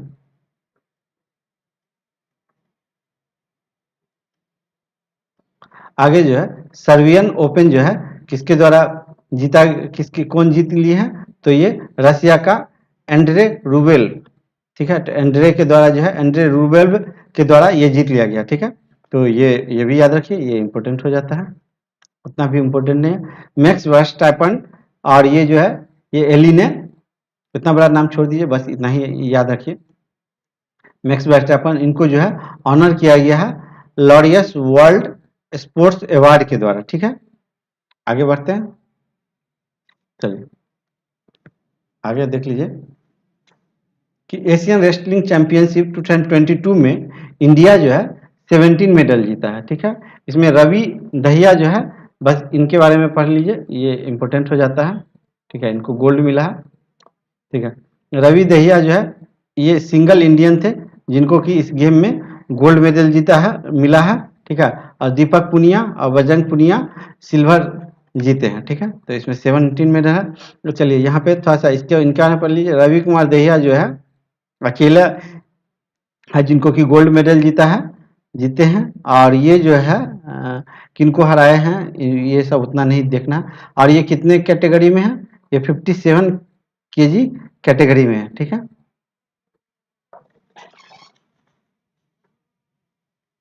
ठीक है, और यदि दिस वाज द दही रवि दहियाज का जो है ये थर्ड था, थर्ड गेम था, तो ये भी आप याद रखिए। कभी कभी पूछ देता है कि कौन सा गेम था, कितना नंबर का। जैसे ये in the Asian championship title, ठीक है। और ये कहाँ पे हुआ था, ये हुआ था बीटिंग मंगोलिया का। अच्छा, ये कहाँ हुआ था, ये मैं आपको बता दूं, ये हुआ था उलन बटोर में हुआ था, ठीक है। तो ये कहाँ पे हुआ था, एशियन रेसलिंग चैंपियनशिप, ये हुआ था उलन बटोर में, ठीक है। ये 17 मेडल देख लीजिए, 1 गोल्ड, 5 सिल्वर और 11 ब्रॉन्ज, ठीक है। तो इसमें बस इन्हीं का नाम याद रखना है। रेसलिंग चैंपियनशिप हुआ है, ठीक है। 57 के जी कैटेगरी में ये जीते हैं फ्री स्टाइल्स में, तो ये भी याद रखिएगा, ठीक है। तो इनसे रिलेटेड सारा कुछ याद रखिए, एटलीस्ट इतना तो याद रखना पड़ेगा। नाम तो पूरा, लिस्ट तो पूरा लगा हुआ था, ठीक है। लिस्ट तो पूरा लगा हुआ था इतना बड़ा, बट मैं उतना कॉपी पेस्ट नहीं किया हूँ, क्योंकि मुझे पता है कि स्टूडेंट्स को कितना याद होता है और कितना याद रखना चाहिए, ठीक है। तो इसीलिए देखिए, इसमें जो है टॉप पे जापान था, तो बस जापान को याद रखिए, 21 था, ठीक है। और अपना इंडिया में ये याद रखिए, ठीक है। और ये याद रखिए और ये याद रखिए, ठीक है। तो ये सब याद रखिए, रेड रेड वाला याद रखिए, ठीक है। और रवि दहिया को मिला है, ठीक है। और कुछ नहीं, और कुछ नहीं, चलिए, ठीक है। फार्मूला वन में, फार्मूला वन का इसमें जो है, फार्मूला वन में जो है मैक्स वर्स्टैपन जो है, ये रेडबुल के ड्राइवर हैं, तो रेडबुल चलाते हैं। तो मैक्स वर्स्टैपन जो है तो विन कर लिए हैं, कौन सा, तो इमिलिया रोमगोना रोमांगा ग्रैंड फिक्स, ठीक है। तो इमिला रोमांगा ग्रैंड फिक्स कौन जीत गए हैं, मैक्स वर्स्टैपन जीत गए हैं, ठीक है। तो ये इंपॉर्टेंट है। इंडिया का जो है एक ग्रैंड मास्टर, ये चेस खेलता है, ये गुकेश जो है इंडियन ग्रैंड मास्टर, ये जीत गए हैं, ये मेरकोना ओपन चेस टूर्नामेंट, ठीक है। तो ये लिखा हुआ है चेस टूर्नामेंट होता है ये, ठीक है। चलिए अब हम लोग बढ़ते हैं ओबिचरी की तरफ। ओबिचरी में भी आप लोग को पता है कि मैं ज़्यादा नहीं कवर करता हूँ, पूरे मंथ में 2 से 3 बताता हूँ। देखिए, एक बस 2 ही को याद रखना है, ज़्यादा नहीं याद रखना, ज़्यादा आप याद भी नहीं कर पाएंगे। एक लेजेंडरी उड़िया राइटर थी, ये बीना पनी मोहन थी, ठीक है। तो ये डाइज कर गई हैं, 85 ईयर्स की थी, ठीक है। तो इस पे नरेंद्र मोदी जी का ट्वीट भी आया हुआ था कि ये जो है नहीं रही, ठीक है। तो ये आप याद कर लीजिएगा, ये क्या था, तो ये उड़िया की राइटर थी, ठीक है। नेक्स्ट, फॉर्मर मेघालय सीएम जो है जेडी रंबई, वो नहीं रहे, ठीक है। तो ये याद रखिएगा, जेडी रंबई नहीं रहे फॉर्मर मेघालय सीएम, ठीक है। आगे देख लीजिए, आगे हम लोग चलते हैं एक्विजिशन एंड मर्जर की तरफ, ठीक है। तो आप लोग को पता है कि एलन मस्क जो है ट्विटर को खरीद लिया है, ठीक है। कितने में, 44 बिलियंस में, ठीक है। 44 बिलियंस में, कितने में, 54 बिलियंस में, 44 बिलियंस में, ठीक है। चलिए अब हम लोग बढ़ते हैं डेज की तरफ और देखते हैं कि डेज में कौन कौन सा इंपॉर्टेंट न्यूज है, ठीक है। देखिए, national civil service day April 21 को होता है, एक बार आप लोग इसको देख लीजिएगा, ठीक है। World creativity and innovation day April 21 को होता है, ठीक है। ये इंपॉर्टेंट है, इसको याद रखें।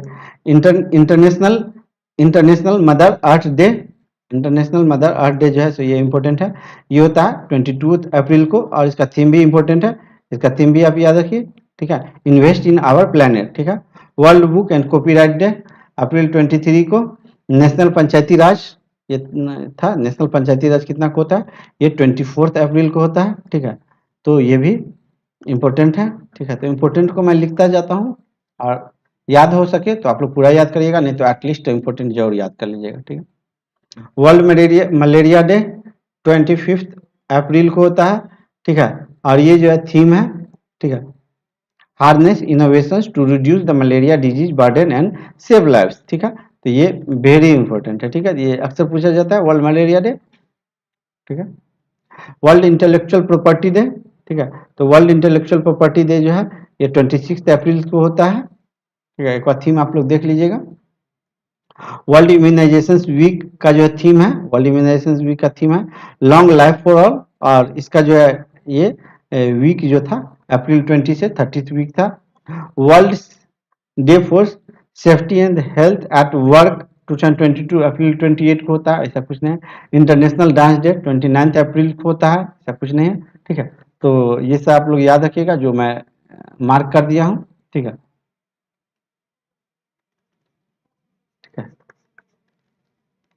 चलिए अब हम लोग बढ़ते हैं फेस्टिवल की तरफ और देखते हैं कि फेस्टिवल में कौन कौन सी फेस्टिवल हुई है। तो चलिए, हम लोग लकी हैं कि इस बार कोई ऐसा स्टेट फेस्टिवल्स नहीं हुआ जिसको याद रखने की जरूरत है। अब लोग इकोनॉमी में, तो इकोनॉमी में भी हम लोग सारे न्यूज़ को कवर कर चुके हैं, तो इकोनॉमी से रिलेटेड सारे न्यूज़ कहीं ना कहीं किसी सेक्शंस में कवर हो चुका है। तो अब हम लोग बढ़ते हैं मिनिस्ट्री की तरफ और देखते हैं कि मिनिस्ट्री में कौन कौन सा मिनिस्ट्री इंपॉर्टेंट है। देखिए, तो आई थिंक चलिए नेक्स्ट पॉइंट डिस्कस करते हैं। Ministry of external affairs recently launch किए हैं एक ट्राइलेटरल डेवलपमेंट कोऑपरेशन फंड। तो ट्राइलेटरल डेवलपमेंट कोऑपरेशन फंड किसके द्वारा लॉन्च किया गया? मिनिस्ट्री ऑफ एक्सटर्नल अफेयर्स के द्वारा। ठीक है, और इस ट्राइलेटरल डेवलपमेंट कोऑपरेशन फंड में आपको हेल्प ये India's global innovation partnership fund launched with UK. ठीक है, तो ये भी आप याद रखिए कि ग्लोबल इनोवेशन पार्टनरशिप फर्म जो है लॉन्च विथ यूके। ठीक है, कब? तो जब हमारे पीएम मोदी और बोरिस जॉनसन का मीटिंग हुआ था तब, और यहीं पे जो है प्रोवाइड हुआ था एक टेम्पलेट किसका? तो ये ट्राइलेटरल डेवलपमेंट कॉर्पोरेशन फंड का। ठीक है, तो ये प्रोजेक्ट्स का हुआ था फॉर अदर कंट्रीज लाइक ये कंट्री सबका नाम है, तो इस कंट्रीज का नाम नहीं याद रखना। ठीक है, तो ये हो गया। यहाँ पे एक पहले एक ग्लोबल इनोवेशन समिट हुआ था, किसके बीच? मोदी जी और जॉनसन, बोरिस जॉनसन के बीच। ठीक है, और वहीं पे जो है ये ट्राइलेटरल डेवलपमेंट कॉर्पोरेशन फंड का जो है वो एक टेम्पलेट तैयार हुआ था, जिसको कि ministry of external and affairs के द्वारा जो है ये लॉन्च किया गया। ठीक है, तो ये दोनों बहुत दूर दूर ये दोनों न्यूज़ था, वो दोनों को मैं कनेक्ट कर दिया। ठीक है, आगे बढ़ते हैं। ठीक है, union ministers for social justice and empowerment doctor Virendra Kumar and और वहाँ की गवर्नर जो है, यूपी की गवर्नर, लॉन्च किया है Ambedkar centre for excellence scheme from Hindu Banaras University at Varanasi. ठीक है, तो Ambedkar centre for excellence scheme कहाँ पे लॉन्च किया गया? Doctor Ambedkar centre of excellence scheme कहाँ पे लॉन्च किया गया? ये वाराणसी मतलब यूपी में लॉन्च किया गया। ठीक है, तो ये इंपॉर्टेंट हो जाता है इस न्यूज़ को। ठीक है, आगे देख लेते हैं, कोई ऐसा इंपॉर्टेंट होगा तो मैं आपको बता दूंगा। ये पहले भी पढ़े थे।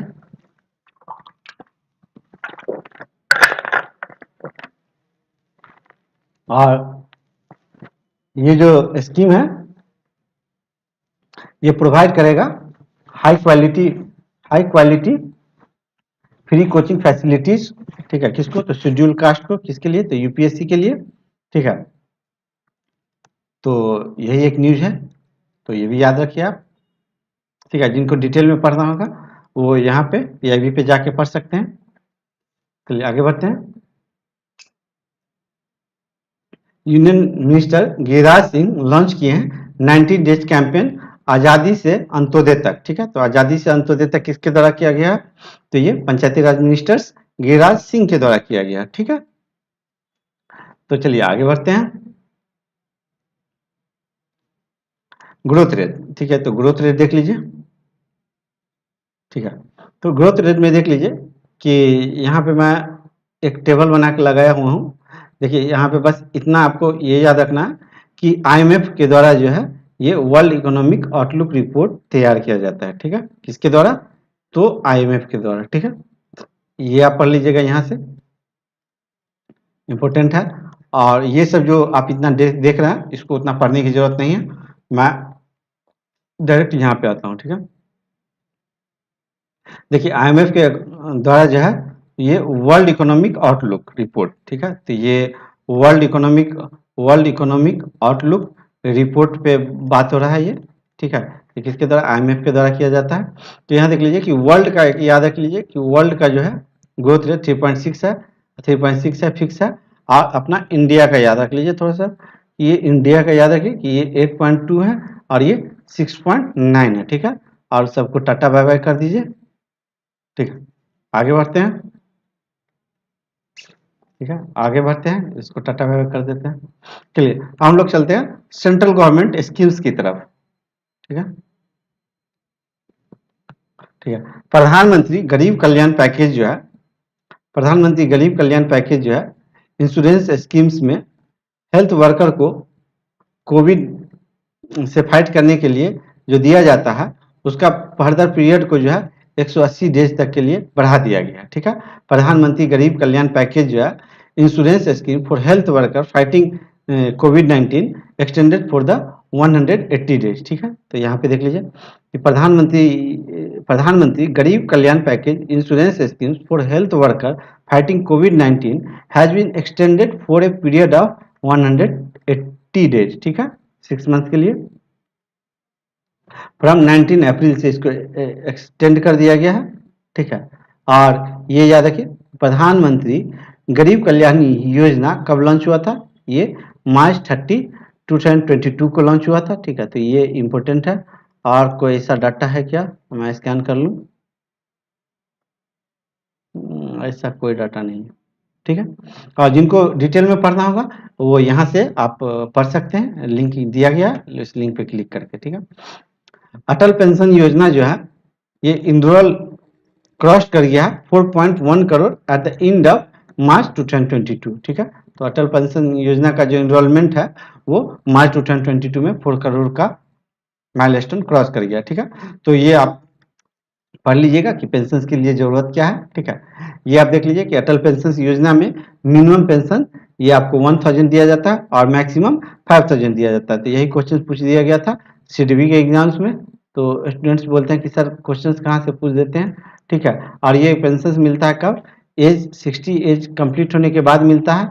इसमें आप इनरोल कब से कब तक कर सकते हैं, तो इनरोल कर सकते हैं 18 से लेकर के 40 ईयर्स तक, ठीक है। और इसमें कौन कौन सा इनरोल कर सकता है, तो ये आप पढ़ लीजिएगा कि जो एम्प्लॉय सेंट्रल गवर्नमेंट या पब्लिक सेक्टर अंडरटेकिंग में जो काम कर रहे हैं वो कर सकते हैं कि नहीं, तो यस कर सकते हैं, क्योंकि कभी कभी लिख देता है which among the following statement is correct regarding above questions, तो वहां पे आप कंफ्यूज हो जाते हैं, ठीक है। और ये आप थोड़ा सा पढ़ लीजिएगा, ठीक है। इसको मैं पढ़ा दूंगा, government sector examination government sector schemes जब लेकर के आएंगे तो डिटेल में ये मैं आपको दे दिया था, ठीक है। तो थोड़ा सा ये देखिए, यदि आप 40 years, if I have completed 40 years can I join Atal pension, तो नो, आप 18 ईयर से लेकर के 39 ईयर 364 डेज के लास्ट तक में ही इसको ज्वाइन कर सकते हैं, ठीक है, अटल पेंशन योजना को। चलिए आगे बढ़ते हैं, ठीक है। क्या इसमें कोई NRI एलिजिबल है क्या, तो इसमें एलिजिबल है, तो ये सब मैं आपको एक बार डिटेल में इसको लेकर के पढ़ा दूंगा, ठीक है। तो मैं लगा देता हूं, क्योंकि जो मेरा PDF लेते हैं तो उन्हें लगे कि सारा कंटेंट एक ही जगह पे मिल गया है, इसलिए मैं इसको लगा देता हूं, ठीक है। देखिए, cabinet approved continuation of prime minister street vendor Atmanirbhar Nidhi PM Svanidhi beyond March 2022 till March 2024, ठीक है। तो इस पे भी PM स्वनिधि पे भी एक क्वेश्चन था, ठीक है, कि किस डेट से मतलब उसको वैलिड किया जा रहा है, तो इसमें भी इससे भी क्वेश्चन था एक CDB में, ठीक है। तो मुझे क्वेश्चन याद है, ठीक है। तो ये मार्च से लेकर के टिल 2024 तक के लिए इसको एक्सटेंड कर दिया गया है, ठीक है। तो जिनको डिटेल में पढ़ना होगा तो यहाँ पे आप डिटेल में पढ़ सकते हैं। और इसका जो अमाउंट जो है इंक्रीज करके कर दिया गया 8100 करोड़, ठीक है, ये याद रखिए, ठीक है। The scheme has loan facility, इसमें कितना तक का लोन मिलता है, ये 5000 तक का लोन मिलता है, कोलेटरल फ्री लोन है, ठीक है। चलिए आगे देखते हैं। ये उन्नत भारत अभियान 2.0 has successfully completed 4 year on 25 अप्रैल 2022, ठीक है।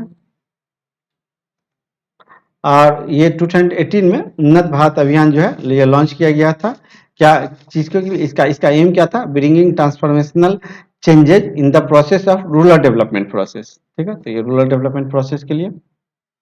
चलिए, तो अब हम लोग आ गए हैं लास्ट सेक्शन स्टेट स्कीम्स की तरफ, और इसके बाद वीडियो एंड हो जाएगा। तो चलिए मूव करते हैं स्टेट स्कीम्स में।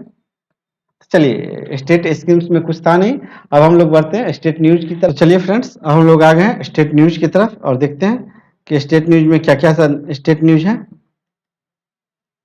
ठीक है, तो स्टेट न्यूज में देख लीजिए कि ये जो है कैलिफोर्निया वेस्ट बिलिटी इलेक्ट्रिक ये जो है अनाउंस्ड किया है that it would established world largest electric three wheeler factory.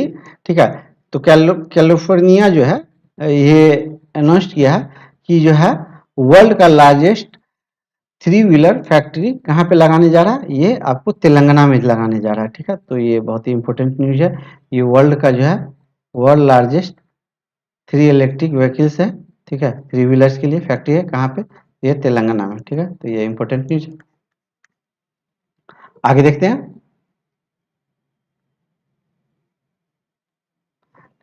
Shivamogga airport जो है वो उसको रीनेम कर दिया जाएगा बीएस येदुरप्पा के नाम पे। ठीक है, to be named after BS Yediyurappa. ठीक है, तो उनके नाम पे कर दिया जाएगा। और ये कहाँ पे है ये एयरपोर्ट? तो ये कर्नाटका में है। ठीक है, तो पूछ सकता है शिवामोगा एयरपोर्ट कहाँ पे है? तो ये कर्नाटका में है। ठीक है, आगे देखिए। Indian Indian oil corporation oil India limited While India Limited has taken the first significant step towards green hydrogen economy in India with the commissions of India first 99% pure green hydrogen pilot plant। ठीक है, तो ये first pure green hydrogen pilot plant किसके द्वारा establish किया जा रहा है? तो ये ऑयल इंडिया लिमिटेड के द्वारा किया जा रहा है। तो ये भी आपका इंपॉर्टेंट है क्योंकि इंडिया का जो है ये first green hydrogen pilot plant है। ठीक है, चलिए ठीक है, आगे देखते हैं। और हाँ, ये कहाँ पे हो रहा है? तो ये इंस्टॉल्ड होगा यहाँ पे आपका असम में होगा। ठीक है, तो ये भी इंपॉर्टेंट है। ये कहाँ पे इंस्टॉल होगा? तो ये असम में होगा। और with an install capacity of 10 kg per day. ठीक है, लेट्स मूव द नेक्स्ट। ठीक है, Rajasthan to get high speed internet connectivity first state to install L root server. ठीक है, तो ये फर्स्ट स्टेट है जो कि एल रूट सर्वर को इंस्टॉल कर रहा है। और इससे पहले देखिए 2 root server in Mumbai and Kolkata में है। ठीक है, तो ये भी याद रखिएगा। आगे बढ़ते हैं। प्राइम मिनिस्टर मोदी जो है ये तो हम लोग पढ़ लिए थे, ये पीछे पढ़े थे न्यूज में, ये दोबारा रिपीट हो गया है। चलिए आगे बढ़ते हैं। वेस्ट वेस्ट बंगाल की चीफ मिनिस्टर जो ममता बनर्जी हैं वो रिसीव किए proposal investment proposal with worth RS 3.4 lakh crore का during the year business summit. ठीक है, और एड्रेसिंग कर रहे हैं global Bengal global business summit. और यहाँ पे 137 MOU साइन किए हैं और लेटर ऑफ इंटेंट साइन किए हैं।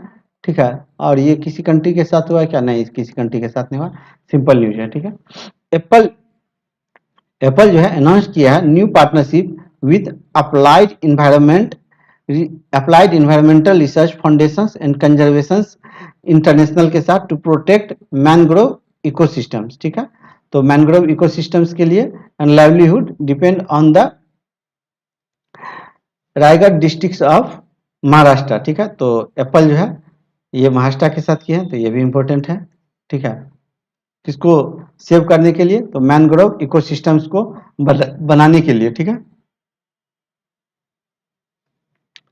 तीन दिन का जो है 3 डे का जो है global Ayush investment and innovation summit हुआ है। कहाँ पे? तो गांधीनगर में। तो ये तो हम लोग पढ़े थे, ये 2 बार रिपीट हो गया, कोई नहीं, चलिए रिवीजन हो गया।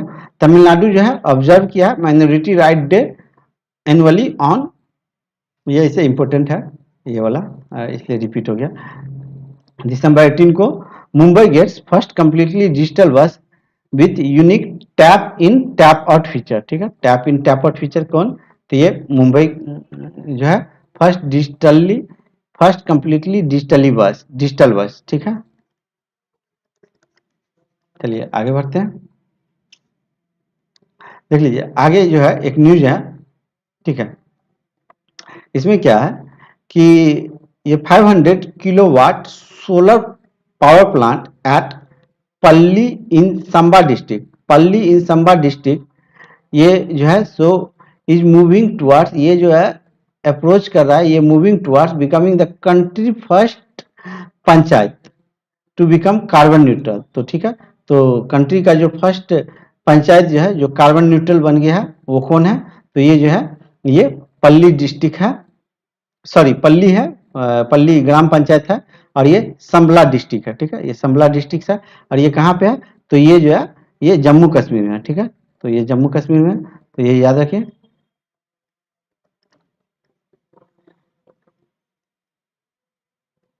ठीक है, तो ये जम्मू कश्मीर में है, तो ये इंपॉर्टेंट न्यूज है। ठीक है, country first panchayat to become carbon neutral, तो कंट्री फर्स्ट पंचायत, तो ये पल्ली जो है कंट्री फर्स्ट पंचायत है, ये पल्ली है कंट्री फर्स्ट पंचायत है। ये कहाँ है, ये संबला डिस्ट्रिक्ट में है। कितना मेगावाट का यहाँ पे सोलर प्लांट लगाया गया, तो ये 500 मेगावाट का सोलर पावर प्लांट लगाया गया। ठीक है, और ये पीछे का न्यूज था जम्मू कश्मीर से रिलेटेड, तो ये मैंने डाल दिया है, आप लोग देख लीजिएगा। ये मैं पढ़ाया हुआ था पहले, एक बार रिवाइज कर लीजिएगा। ये बहुत ही इंपॉर्टेंट न्यूज है जिसको कि मैंने कॉपी पेस्ट करके दोबारा आपको पढ़ने के लिए दिया हूँ। ठीक है, आगे बढ़िए। Foundation stone of Delhi Amritsar Katra express way build eight 76,000 crore. ठीक है, तो दिल्ली अमृतसर कटरा एक्सप्रेस वे बन रहा है। ठीक है, आगे देखिए, हिमाचल प्रदेश जो है एक नया एयरपोर्ट बनने जा रहा है, ये न्यू ग्रीनफील्ड एयरपोर्ट बनने जा रहा है। कहाँ पे, ये नगचला में। ठीक है, तो कहाँ पे बनने जा रहा है, ये हिमाचल प्रदेश का नया ग्रीनफील्ड एयरपोर्ट, तो ये नगचला में बनने जा रहा है। तो पूछ सकता है क्वेश्चन कि नगचला एयरपोर्ट कहाँ पे बनने जा रहा है, तो ये हिमाचल प्रदेश में बनने जा रहा है। ठीक है, तो ये ग्रीनफील्ड नगचला एयरपोर्ट कहाँ बनने जा रहा है, तो ये हिमाचल प्रदेश में बनने जा रहा है। ठीक है, मंडी डिस्ट्रिक्ट। ठीक है, आगरा जो है get country first vacuum based sewer system. ठीक है, तो सीवर जो मतलब आप लोग चलते हैं रोड पे और उसके नीचे में जो पानी बहता है उसको सीवर बोलते हैं, आप लोग को पता होगा। ठीक है, तो आगरा को मिला है country first vacuum based sewer system. चलिए आगे बढ़ते हैं। देखिए ये पीएम मोदी का देख लीजिए न्यूज है कि अभी न्यूज पढ़े थे कि 3 डेज के टूर पे गए थे, तो वहां पे क्या हुआ। अच्छा हाँ, ये भी न्यूज इंपॉर्टेंट है। 3 डे के जो टूर पे गए हुए थे प्राइम मिनिस्टर नरेंद्र मोदी, तो वहां पे organic and manure bio plant लगाया गया है। ठीक है, और यहाँ पे आपको जो है यहाँ पे एक न्यूज इंपॉर्टेंट है, ये दूधवानी। ठीक है, तो ये दूधवानी इंपॉर्टेंट है। अप्रैल 17 का न्यूज है कि गुजरात जो है, Gujarat will get a voice quite literally as a prime minister Narendra Modi inaugurates a community radio station. ठीक है, तो community radio station dedicated to animal husbandry on Tuesday during his Gujarat tour. ठीक है, तो दूधवानी जो है, दूधवानी, तो यहाँ से क्वेश्चन फ्रेम हो रहा है। ठीक है, दूधवानी जो है कम्युनिटी रेडियो स्टेशन जो है ये कहाँ पे बनने जा रहा है, जो कि डेडिकेटेड होगा एनिमल हस्बेंड्री को। ये कहाँ पे सेटअप होगा, तो ये गुजरात में सेटअप होगा। ठीक है, तो ये भी इंपॉर्टेंट न्यूज है, आप लोग इसको भी याद रखिए। सॉरी थोड़ा कट रहा है क्या, थोड़ा देख लीजिए, मैं हटा देना। चलो, झारखंड झारखंड का जामताड़ा जो है become country first district with library in every village. ठीक है, तो ये झारखंड कहा जाता है, तो ये इंपॉर्टेंट न्यूज है। ठीक है,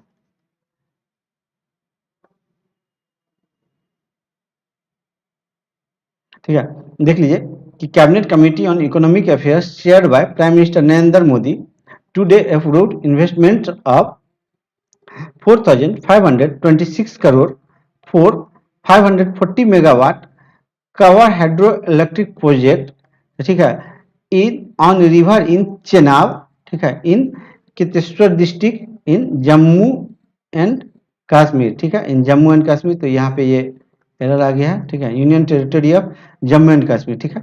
तो ये याद रखिए कि ये कवर हाइड्रो इलेक्ट्रिक प्रोजेक्ट जो है कहाँ लगाया जा रहा है, रिवर चेनाब पे। चेनाब रिवर कहाँ बहती है, तो जम्मू एंड कश्मीर में। कितेश्वर नेशनल पार्क कहाँ है, तो जम्मू एंड कश्मीर में, ठीक है। तो वो तो स्टैटिक पोर्शन हो जाता है।